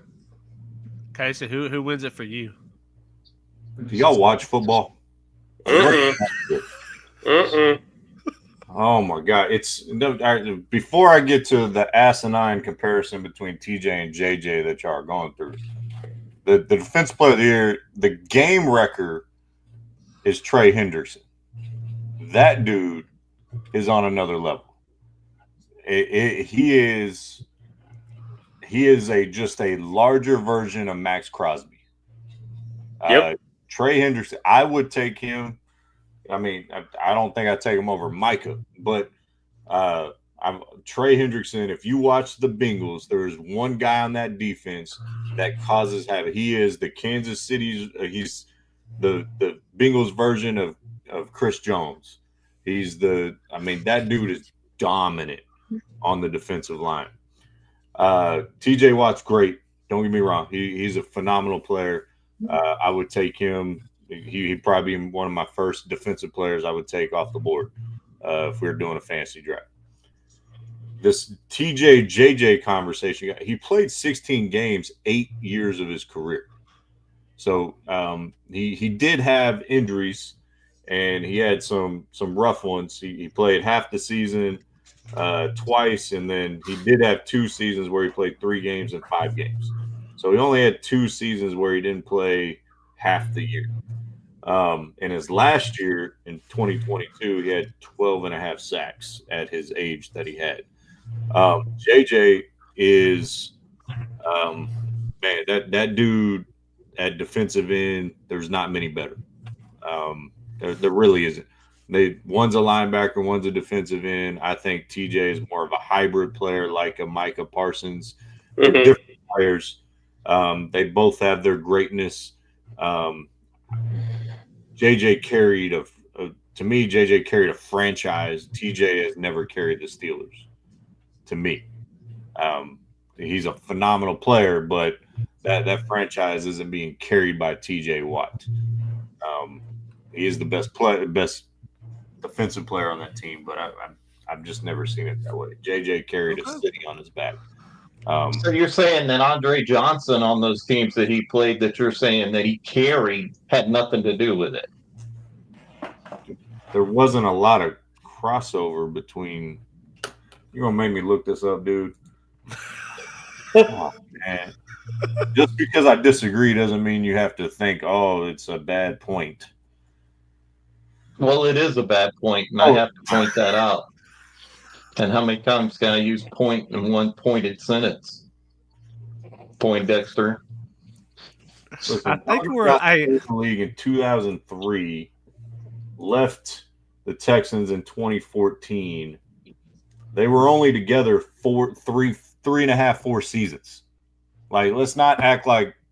And what year did they go to the playoffs with JJ? I'm not getting into a Houston Texans history lesson here with you.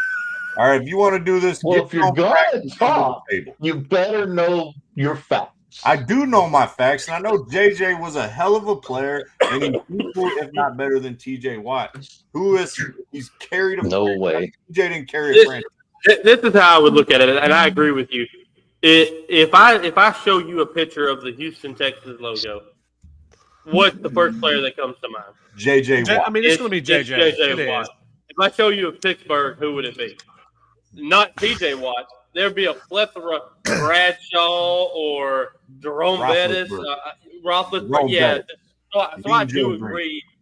I do agree with that. All right. Anyway, let's end it there. What the hell? A good one. All right, last one's defensive rookie of the year and offensive rookie of the year. I mean, I think we're let's go with defensive rookie of the year. Real quick, 4th and 5. I think defensive rookie. Yeah, I'm not gonna. I've already seen what happened on 4th and 5. I'm not gonna say what happened since y'all are still watching it. I think let's just put it this way: the MVP did not live up to the MVP. Hey, it hit him right in his hand. Yeah. All right, defensive rookie of the year for me. I'm going to take. Man, all these players were good. I'm actually going to take. I think I'm going to take Quinyon Mitchell from the Eagles. I mean, I don't know. They've all had good years. Cooper had a good year. Jared Verse, they all had good years, but I think the success of we look at teams here. I mean, everything comes into play in these awards. Again, it's defensive rookie of the year, but they're going to look at, okay, what did these guys do for their team? I think Quinyon Mitchell had the best year, but you could also argue Cooper DeJean as well. But I think they're going to give it to Quinyon Mitchell. I agree. I think it should be. I think Cooper I think he had an okay season. I think what really put him in the spotlight was that tackle on Derrick Henry. Oh, for sure. When he depleted Henry, because if you look statistical-wise, he's not even close to Mitchell. I think Mitchell was just that better, much better. And I'm going to kind of throw a twofer in here. I'm going to go ahead and tell you that Jaden Daniels is the offensive rookie of the year, and it's not even close. As good as Bowers was, Daniels, and it's not even close. Nope. Mr. Eddie? Yeah, no, I have to agree with Mitchell. I don't see, cornerback in the NFL is a very, very tough position to play. And Yeah. for someone to come in as a rookie, I should say, it shows just a different level of understanding the game, which you don't see out of a lot of rookies. That's why a lot of corners get burned early in their career, unless they're just super talented. So I just think that it's Mitchell just because of where he plays. Yep. And then that's Casey's wife. She's only saying JJ because of his look. Same reason my wife would say that too. Loyalty. He's being loyal. I like it. Yeah. Guess I'll chime in.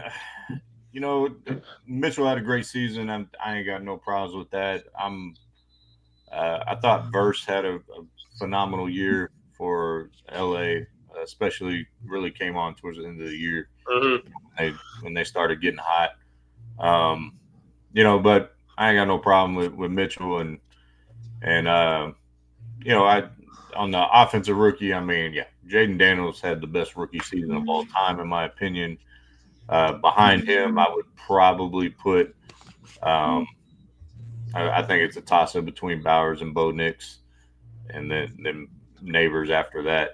But yeah, Jaden Daniels and I ain't got no problems with Q Mitch. Yeah, on the offensive part, I had Bo Nix up until last week. I know, again, we don't consider the playoffs, but what Jaden Daniels did against, I mean, I know a depleted Detroit defense, it finally caught up to them. But I had Bo Nix up there because they were kind of bad. And then they started to get better. And I kept telling Derek, just watch out. Here comes Denver. Here comes Bo Nix. And I said, they'll make the playoffs. But Jaden Daniels, again, Brock Bowers had an insane year. But Jaden Daniels for me on the offense side of the ball as well. Yeah, and for offense, it's Daniels. I mean, and I love what Bo Nix did this year. No one was expecting that, and I think most, you know, I don't remember what position he went in the draft, but I know he wasn't considered like one of the top quarterbacks, or top three, I should say. But he did have a amazing year. But you know, the difference between him and Daniels, Nix showed up in the playoffs and started to kind of look like a rookie in the playoffs.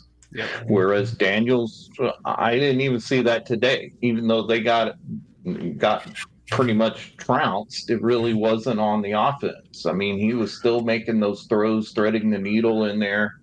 And even Brady was talking about that he can, you know, thread the needle when he needs to, even though he just moves the pocket around. He's able to get up to the outside. So, yeah, it's Daniels by a long shot.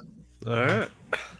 So I'm going to run a quick ad real quick, and then we're going to talk about the game from today. So let me do that real quick, and then we'll talk about that game today.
right, let's talk about this game.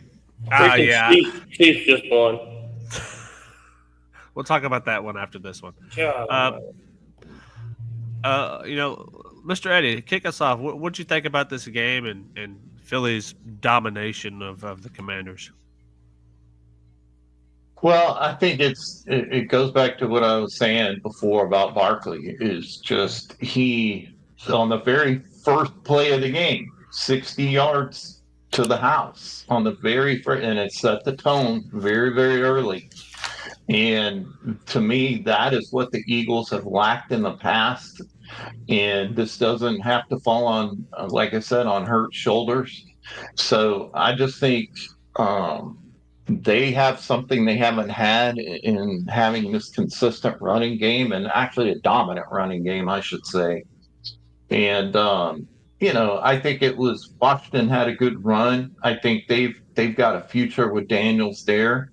We always see, in the second year what you really have in that rookie quarterback. But it was, the Eagles came in and just set the tone early, and they did not let up.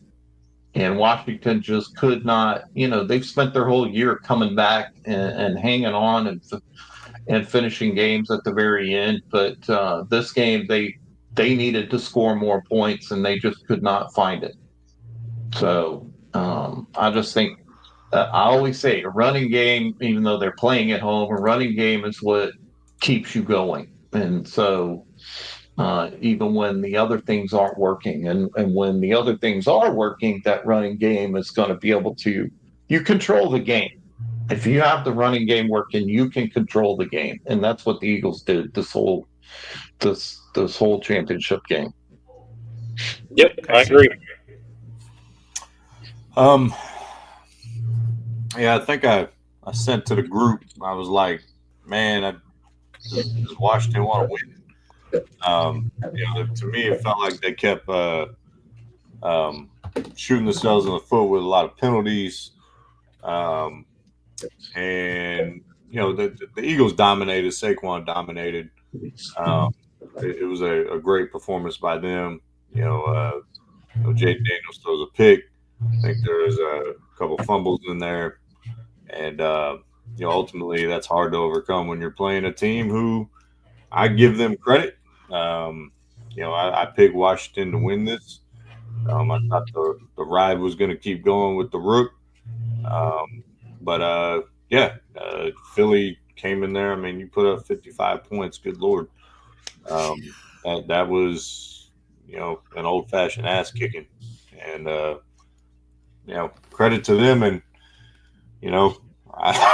excuse me, I don't know who the heck to cheer for now, because I damn sure hate Philly, and I don't want the Chiefs to three-peat. So I'm gonna petition Donald Trump to not let this game happen. He's signing everything else. Might as well throw that one in there. Might as well. I'll be honest. The only reason that we're talking about Philly and now potentially the Chiefs three-peating is because Dallas didn't make the playoffs. But we all know if Dallas would have made the playoffs, they were winning the Super Bowl. So that's the only reason we're even having this discussion. Did this just turn into a comedy show? I think so. I'm all in. I think we should rename it the Tired Sports Network Comedy Show. Jalen Hurts was efficient. I mean, 20 of 20. And the thing that I like about it is there was that big old stink about him and Brown getting into it. What was it, 3 or 4 weeks ago? And ever since then, Brown's been his favorite target. It's almost like he's force-feeding him the ball to keep him happy. And it's almost like a Terrell Owens, McNabb situation. Like McNabb had to get him the ball to keep him happy. And I think that's kind of where Brown and Hurts were. But Saquon, 15 for 118. I'm a big running back guy. I love running the ball. I love watching him running the ball. I was very surprised at this game. I did not see a 32-point victory coming. I Like y'all said, I'm curious to see what Daniels does next year. I don't think they're back. I think they do compete. They do have $85 million in cap space, so they've got money to sign people. So I'm curious to see what they do this offseason. But I don't know who to root for. I'm like you. I can't. I'd rather Philly win it than the Chiefs because I can't stand Mahomes. So I guess I'd be pulling for Philly, but that's a different conversation. But yeah, Barkley looked good. I mean, he's the difference maker in every game. Yeah, I think. I mean, obviously, Philly had a phenomenal game. At one point, I was like, turnovers are killing Washington. They had 3 turnovers, 3 fumbles. So obviously, Philadelphia gets 3 extra possessions. But when you look at the score, it still wouldn't have mattered. I still think. I mean, I say it wouldn't have mattered because Washington could have scored more on those drives. But the offense looked good on the first drive for Washington. They go down, they convert on 2 4th downs, and they end up kicking a field goal. But you could just tell when Saquon got that first ball and went to the house that Washington was going to have to keep up. Even without the turnovers, they're going to have to score, get something on the board every possession. And I don't think that they would have done that. So, I mean, kudos to Philly. Jalen Hurts played. I thought he was going to play bad because I thought that injury was going to linger on and bother him, but he looked good. Not saying it didn't bother him, but it didn't look like it did. But now we got Philly and the Chiefs, and again, that's another conversation for another day. But I'll just say I'm going for the Chiefs. I can't bet against them. That's my whole thing. Is 3 years they haven't almost lost in the playoffs. Well, don't bet on them. No, I'm betting on them. Just root for the other team. I can't. They ain't losing. How do you bet against a team that ain't losing? I'm going to tell you how. February 9th Casey, is the Super Bowl. Casey, can you see this note? Can you see what that says? So I can give you that. What did I tell you about Josh Allen? What did I tell you? I said he will take you to the brink and throw your ass off the cliff because you think he's got it. It's his best year ever. And what happened? Womp, womp, womp. Are you describing Josh Allen or? Never mind. I'm not going to go there. I don't want to. February 9th, Super Bowl. February 9th is also Saquon Barkley's birthday. Okay. Fumbles. Yeah. Do what? So are we addressing the Chiefs? I mean, we could talk about it. I'm not against it. We could talk about that game. I mean, let's talk about it. So can you still send your sweatshirt back? No, you're wearing that shit. You made that bet on the Ravens game. Okay, not on this. To be fair, the receiver did drop the ball. Allen was under duress, and he put it out there for him, but he just dropped it. So that's hard. The defense didn't play well tonight either for Buffalo. Okay, can we say this? Did the refs win the game for Kansas City? Are we still going to say that this game, though? I will say this. Actually, this just in. There's a 15-yard penalty against the Eagles that's next week, roughing the passer. Hey, on that last play that Buffalo had that have been Mahomes that threw that ball and got hit like that, there would have been a penalty. Now, he didn't drive him down to the ground, but when he hit him and he let him go, he kind of shoved him down. That would have been a penalty on Buffalo had it been reversed, especially if they had dropped it. I'm going to say this, and number one, I'm still a massive believer in Josh Allen. And while he's erasing his little childlike expo board he's got going on over there, Josh Allen has had, other than his rookie season, he's had all winning seasons. He's never won less than 10 games in a season. That's probably an improvement on your forehead, by the way. His stats have been incredible. He's an impact player. He's a franchise quarterback. And, you can hate on him all you want, but they're going to add pieces next year, I think, and they'll be back. And was it 4 out of his 4 out of his 6 playoff losses are to the Chiefs against arguably the GOAT. Okay, the best team since the Patriots dissolved themselves. That's like losing to Michael Jordan every year. I mean, what do you want them to do? Until you beat them, you're not going to beat them, right? So Lamar Jackson can't even get there to try to beat them. So I guess the question, and this is something to ponder, does now Andy Reid, if he wins the Super Bowl, he becomes the best coach in NFL history ahead of Bill Belichick? Oh no. Nope. No. No, not yet. No. Not yet. Well, okay. Let me ask you this. That's a good. Was Belichick good because he had Brady, or is Absolutely. Belichick good? That's a good question because Belichick didn't do jack crap after Brady left. Let's be honest. I will also. Yeah. I'll answer that question. Is neither of them are the greatest of all time without each other. Just like I don't think Phil Jackson is considered one of the greatest coaches of all time if he doesn't have Jordan and Kobe. I agree. I agree with that thing. I don't think Phil is a top 5 coach all time because he went from Jordan and Pippen to Kobe and Shaq. Not trying to get us off topic. We're talking football here. I'm just trying to make a parallel. But I agree with that. I do think Belichick's defensive mind puts him on another level in his ability to take away the one thing you always wanted to do when he had the talent to do it. I don't think the Patriots were set up for life after Brady. I'm not making an excuse for Belichick. I think Tom Brady was more important to that equation than Bill Belichick, obviously proven by him winning a title the very next year in Tampa Bay.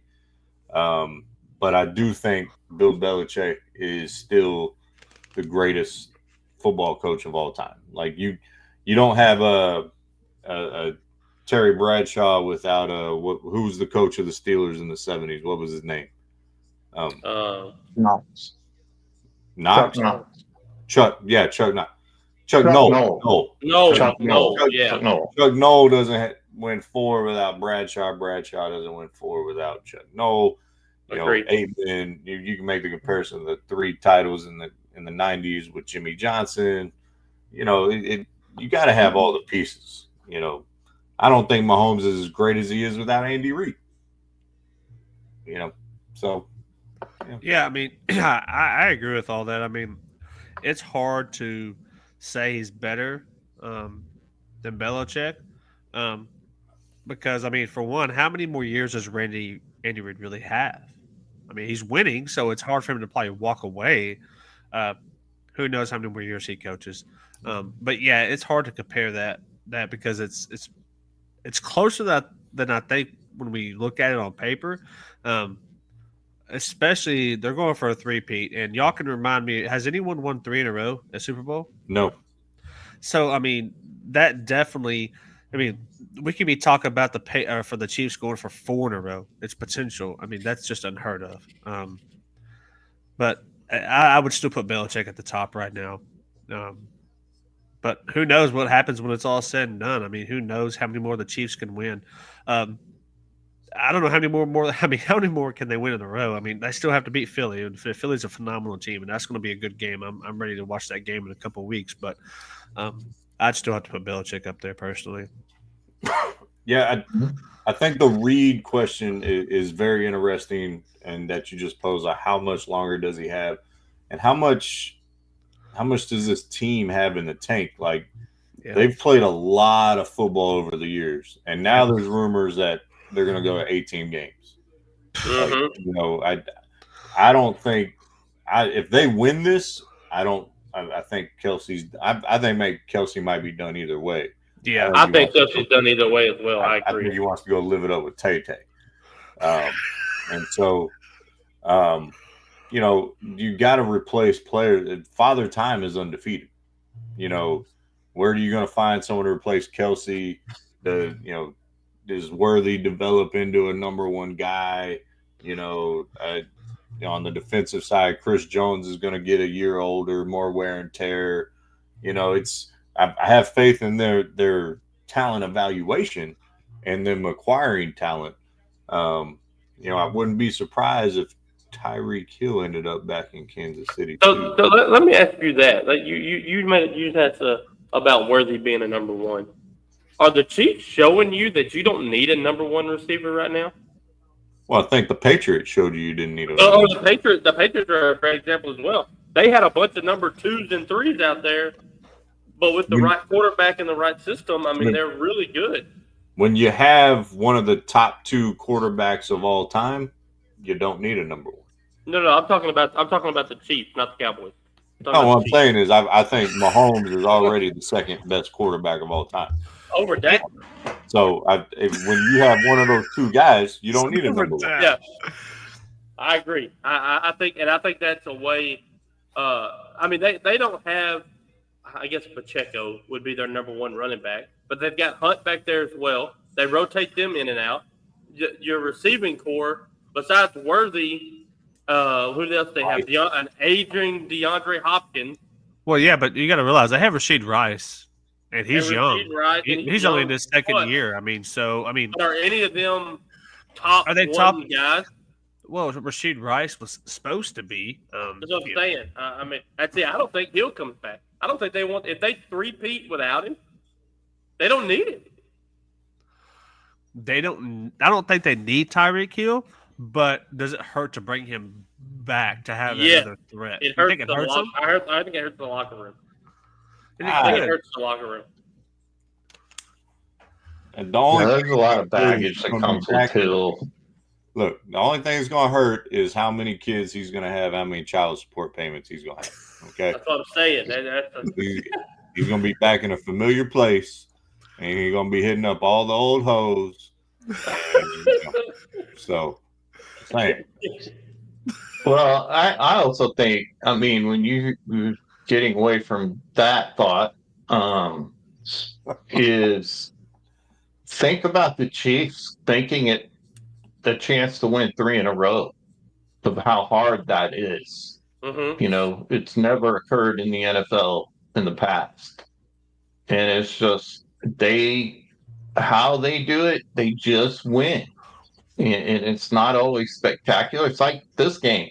They barely won, but they won. And they just seem to find a way to do that every single week. And now they're going back with a chance to do something no NFL team has ever been able to do, and that's win 3 in a row. And, I mean, I do think the matchup against the Eagles, this is obviously the Super Bowl, 3 years ago, where they faced each other. And so I think Philadelphia's got something, they probably got a little something on their shoulders to maybe the Super Bowl from last year and be motivated for this more than you normally would, because they got beat by these Chiefs before, and the Chiefs' chance at winning 3 in a row and going into NFL legendary status, so to speak, more than they have. I kind of want to bring up something that Casey said. Regardless of what happens in the Super Bowl, where would y'all place Patrick Mahomes on that Mount Rushmore? Win or lose Super Bowl, where is he for y'all? Casey said he's number 2 in his opinion. I'm assuming you would stick to that regardless of the win. I mean, Derek, I think we've had this conversation. Derek, would you put him? Let's just say, would he be in your top 5 of all time? Oh, I honestly don't know. Like, right now he's got 3. Right, he's got 3 titles. I don't know if he is above. I mean, there's a lot of, like I said, I have Manning, Brady. I think Dan Marino was a great quarterback. Yeah, he doesn't have a title, but are we going to sit here and say titles make you in the GOAT conversation? Because if that's the case, then you've got to throw Bradshaw above Mahomes right now, because he's got 4. And Troy Aikman's got the same as Mahomes right now. I don't think they're on the same level. So, I mean, you just have to look at what they did for the game. I guess you could put him at 5 for me. If they win, yeah, he would move up. But I don't have him as top 2. I have Manning and Brady as my top 2 quarterbacks of all time. Peyton Manning was on a different level, just mentally with the game. I mean, he was unbelievable. And that's starting back in college. I mean, he was there. There's not an article, a little documentary out about Manning back when he was at Tennessee, and when he came back for his senior year, the coach Manning called 75% of his own plays his senior year of college, which is unheard of.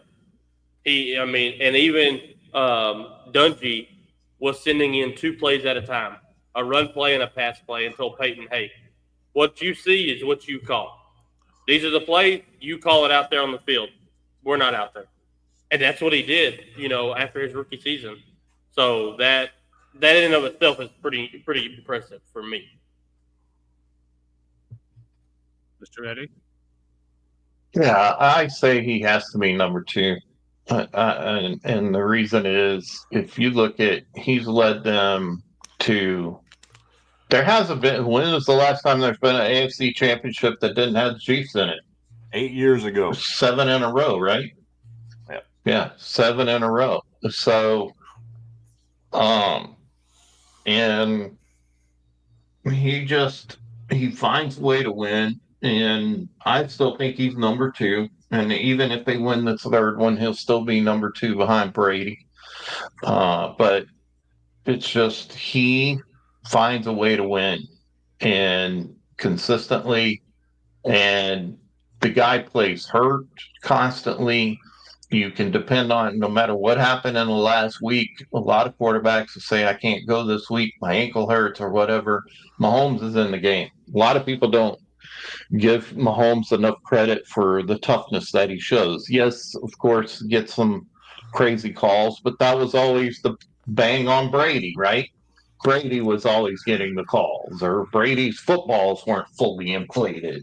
It was, so yeah, to me, he's number 2 all time. I mean, you can make the argument, but when at the end of the day, it comes down to championships and winning those championships. I think what blows my mind about, I guess, Patrick Mahomes this year is I thought he had a bad year personally. You look at his past years, if you just look at the stats, I mean, at one point he had more interceptions than touchdowns. Very, very not Patrick Mahomes like, and he still found a way to come back and make it to the Super Bowl. I actually have him. I would probably put him at number 3. I mean, that's just personal opinion, but I actually like Terry Bradshaw right now. But if he wins the Super Bowl, he definitely moves up to number 2 for me. I thought Terry Bradshaw was phenomenal, and a funny fact about him is he, in college, I don't know if y'all know this, but he wasn't even the starting quarterback. I can't remember the college. Louisiana Tech. The person in front of him was Phil Robertson off of Duck Dynasty. He was a starting quarterback in front of Terry Bradshaw. I did not know that. Go look it up. That is a fun fact. Is that not crazy? He chose duck calls over playing football. Mm-hmm. He probably made the right decision. Yeah. Yeah. I know you asked me if I was going to stay with my pick. Yes, and I would like to explain why. And Derek and Dustin, you kind of mentioned this. You mentioned Marino and what criteria we're going to use. So if you're using Super Bowls, you're putting Terry there. If you're not, you're putting Dan Marino there. I think it is a mix of getting the job done mixed with the eye test, right? And Tom Brady was the first dude to throw, or I'm sorry, he breaks Peyton Manning's 50 touchdown record. Mahomes then throws for 50, and then they're winning championships, and there's a lot of things in there. And I think what Mahomes does in his creativity is almost second to none at the quarterback position. My Pops is right. He just wins and he finds a ways to do it. And if he wins this third one, I still put him at number 2 behind Brady. But it's been an incredible run by Mahomes. I think, like I said, I think it's a mix of eye test and winning and how you made an impact in the league. Peyton Manning is up there 100%. He might be 3 or 4 for me if I really sat down and broke down a list. He's in there. I also think we're leaving out someone. We're leaving out 2 people. We're leaving out Joe Montana. I was going to say Joe Montana and Steve Young. Yeah. Yeah. Montana won 4 Super Bowls. When you talk about just, again, we're bringing up all these other names. I mean, I think if you asked, all of us would probably have a different. If we picked the top 5 quarterbacks of all time, I think all of ours would have some of the same, and I don't think some of us would have the same. I think if you ask anybody, it's always going to be different because there have been some great quarterbacks that have come present and future. It's hard to pick a real top. I don't know about that. H-Town. Whoa. There's no way that you really believe he does nothing in the okay. Oh, this kind of brings up a kind of something we talked about earlier. If you put Joe Burrow in this offense, is Joe Burrow winning potentially 3 Super Bowls in a row? No, I don't think so. I don't think that's you can't do that to Patrick Mahomes. He's a winner. He wins. He finds ways to win. Has he been the best this year at the quarterback position? No, we would all agree with that. This is a down year from him. Could you imagine if he comes back next year and throws 50 touchdowns on the year like he's done previously? He fixed it. He fixed it. Oh, okay. He doesn't. Okay. There we go. Okay, I was about to say, he doesn't have to make explosive play. He doesn't have to. I think when they brought Kareem Hunt in, someone that knows the system, after Pacheco got hurt, I think that was actually a boost to their running game. Who the Cowboys could have signed, by the way. Well, they could have. They could have signed a lot of people. Anyway, yeah. But yeah, I mean, everything's everything comes back to what should have the Cowboys done. It's always going to everything always comes back to the. Yeah, I agree with what Damo just said. But what I was going to say, you can also say that about Hurts this year. A lot of people said, well, Hurts doesn't do a whole lot. He doesn't, but he didn't have to this year because he had a running game he could lean on. So, Peyton number 1, there's no way. I'm sorry, you can't put Peyton in front of Damo. Come on, man. That Damian's he's my big brother by choice. He didn't know we were live, so I was like, "Hey, go comment. We're live." Damo, have you lost your mind? He's better than Brady. So I just to touch on H-Town Sports thing. So the Chiefs were 15-2 this year. 11 games were 1-score games. Yep. So it's not like they were and the other ones were 10 to 12 point games. They didn't really blow anybody out. Yeah, I mean, and again, H-Town, the schemes. I mean, it's the scheme. The scheme is obviously a big part of it. Andy Reid is a genius when it comes to schemes. Yeah, it goes back to when we were talking about Belichick or Brady. It's the combo here. Andy Reid and Mahomes. It was a match made in heaven. Yeah, 100%. I remember when they took Mahomes, number 10. They traded up. Yeah, number 10. And I was all like, really? And then I started thinking about it, and then he sat for the year behind Alex Smith, who had a phenomenal year himself under Andy Reid. Andy Reid made Alex Smith actually look like a number 1 pick. And so, it's like anything in sports. It's the organization, it's the scheme, it's the coach. And so, but, it's one of those things. To answer Damian, my number 1 is Brady. My number 2 is Mahomes. And I would say probably Peyton is 3 for me. If y'all want to answer his question, y'all can go ahead. I just don't see how you could put anyone above what Tom Brady did. I've got him at number 2. It's hard. It's hard for me to put Peyton above anyone above Tom Brady, for being a 7th-round draft pick, to being number 199. Yeah, whatever he was. For someone to come and end up being the greatest quarterback as of now to ever play the game, and not only that, he played until his mid-40s. The game of football, it's rare. I'm going to ask the question, and it could be a short answer. I mean, any chance the NFL is scripted or rigged? There's no. I mean, could games? And when I say this, I'm talking about as far as a viewership or I mean, what's bigger than having not only the Chiefs go for a 3-peat, but also the fact that Taylor Swift is now incorporated into that, and all of her millions and millions of fans watching. Now you can up the price on the ads, and because of the exposure. Any chance any of that kind of filters in to these decisions? Well, I'll touch on that. I'm going to kind of go a roundabout way. Is after the Tim Donahue thing with the NBA, watching that, I don't put anything past these professional sports leagues that are entertainment based, that are viewership driven. Do I think football is rigged? I don't. But I do think you look at roughing the passer calls in the NFL playoffs over the last 8 years. Mahomes has 7, the next person has like 3.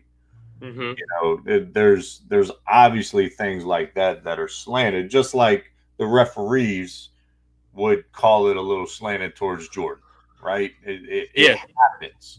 So it's pretty interesting. I don't. Here we go right here. Person supposed to be played a few years. He said a certain extent. Woo! Hot take. Hot take. I like that. I agree that there's things within the realm of the NFL that's scripted, but I think the playing of the games, I don't think that is scripted. I think I kind of agree with Casey. Yeah, there's some calls that are whatever, and people want to blame the refs, but people think being a referee in the NFL is an easy thing. It's not as easy as you think. It's not even easy refereeing a high school basketball game. It's not. It's actually a harder thing to do. So yeah, there's going to be some calls. Think about this. Every game that's ever been played, there's always going to be a call that never goes the way us as fans want it to go, because we're watching it from the outside looking in. Maybe they saw something we didn't see. Maybe there's something that happened that we don't even see watching it on TV. That's why they call it. So, but I would agree that there's things like the Taylor Swift and the viewership. Of course, it's all about the money part of it. It's all about money. But the game itself, I don't think any sports league, the games itself are not rigged. There's too much at stake, I think, for that. Because if that ever came out, it would be good for the league. If they. But I mean, they could sign an NDA. Like if everybody knew, they could just sign, and I'm not going to jail over ratting about the games being fixed. You know what I mean? I mean, yeah, but it's just hard for me to believe.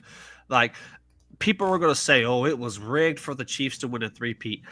No, you're taking away from what they've done for the last 3 years. I mean, the wear and tear on the body, everything they've gone through. I mean, I just don't believe that is rigged. But I do think there are things within the realm of football that just everything that there's like the viewerships, the sponsorships. There's things that are definitely put in place for money. Of course, there is.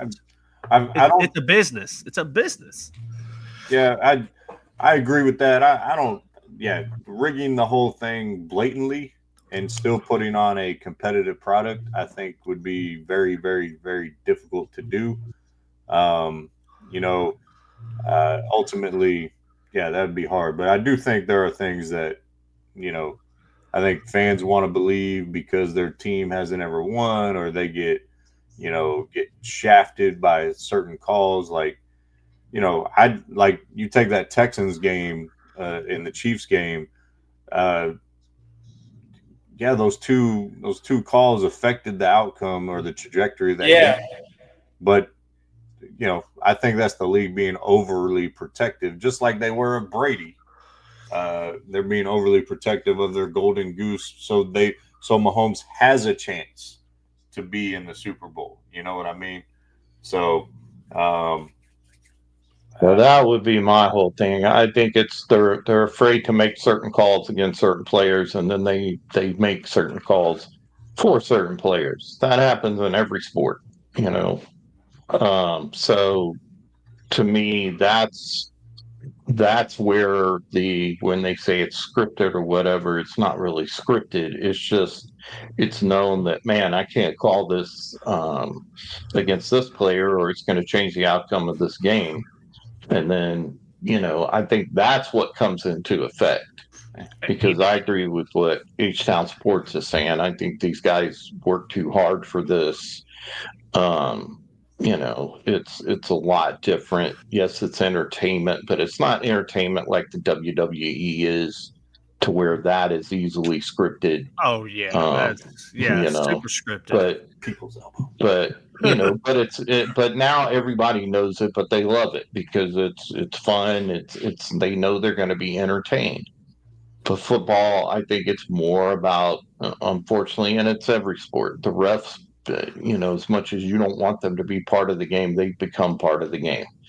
And they're going to be talking about this catch that wasn't a catch this whole week in this game.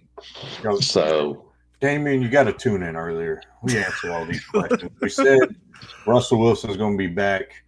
We said we pretty much all agreed that Lamar is going to win the MVP, but some of us think it's Allen, some of us thought it was Barkley. So it wasn't Allen, Damo, and I had the notes for him.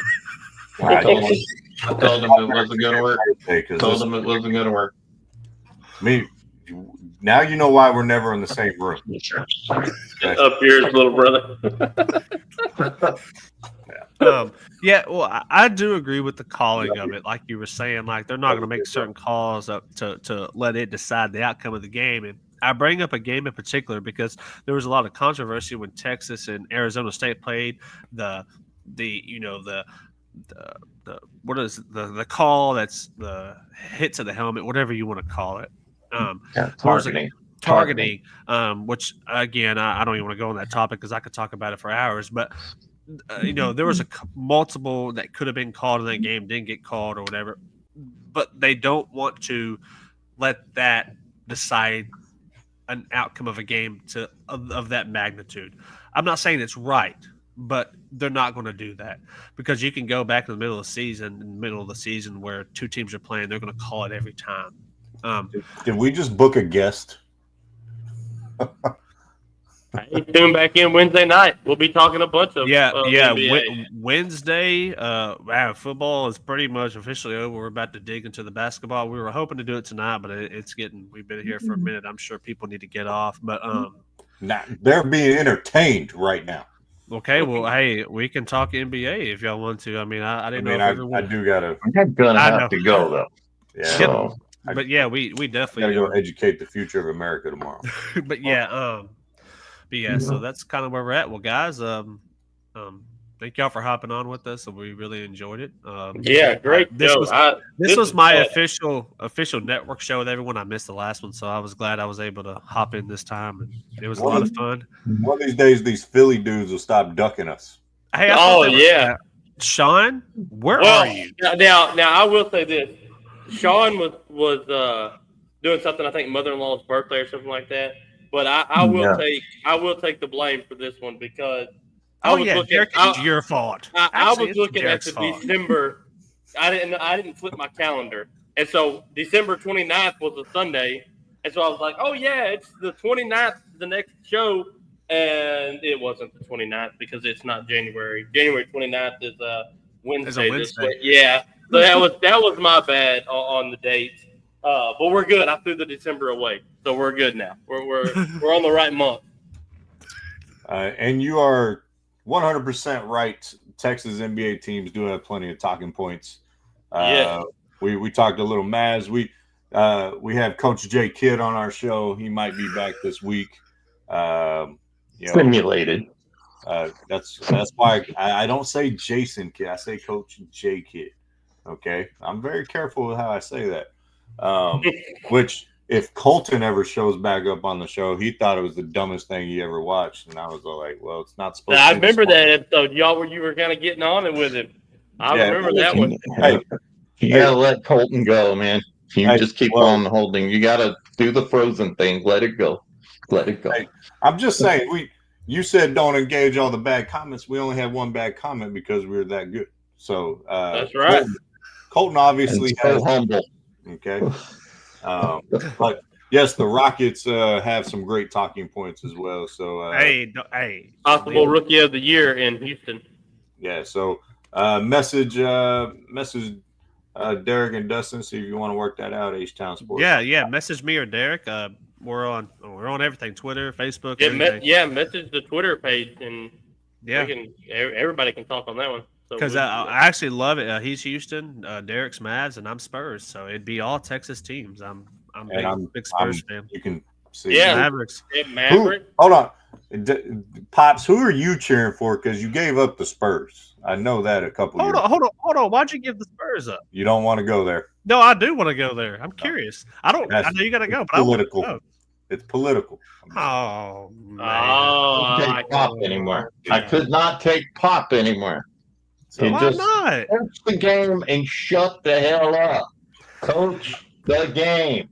And we don't need to hear about what you care about outside of the game. Okay, I see where I know where you're going now. Yeah. I know where you're going now. Okay, yeah. I mean, I get what you're saying. But I love the Spurs, man. Hot take. What we got going on here? I don't. This now we got burner accounts. This just went to a new level. We got burner accounts on the podcast now. We got all. Interesting. You know what? Hold up. I've been trying to get Riley on the show forever. It's probably not Riley. He says Lake Creek basketball. Oh, please guess, man. Lake Creek. Like, were you coaching or were you a player? Like, you can only be one or the other. Like, if it's a coach, I know who the burner account's got. It's got to be my former head coach. If it's a player, that could be player. Woo. Okay. H-Town Sports on top. There's a lot of. What was your jersey number? He was the water boy. I think Damo knows who it was. Yo, I mean, I can pull. I got the pictures on my wall right here. I can. Damo, man, why you gotta do him like that? Why you gotta do him like that? You gonna have to. I was into the bench. He was right. Dame was right. He said that should make it easy. High quality H2O, Dame said. He said basically was the water boy. Can't lie. It's not Curly, is it? Is it Curly? Oh, let it be Curly. Let us get it on the first try. Is it? Come on. He's gonna leave us hanging now. He just signed out. H-Town Sports has left the Discord. He said yes, sir. That was Curly. My man, Curly, man. Hey. That's pretty good right there. Curly, I will extend an invite if you ever want to come on Time Sports Talk, man. So hey, we would love for you to come on all of us. Yeah, come on all of them. We're really about to dive deep. Well, I'm sure y'all are as well. With football being over, we're about to dive deep into all basketball. So, yeah. He should have played golf. Damon, you gotta stop it, man. You gotta stop it. I love you, dude. Leave my former player alone. Curly, I ain't gonna put your first name out there, but Curly, man, I love you to death, man. I appreciate all your support. You've been on that. It doesn't surprise me because that kid has followed on TikTok, he's doing big things that he took a little break from A&M, I think right now, but he's been going to school at A&M and stuff like that. He's a great kid. Love all my former players.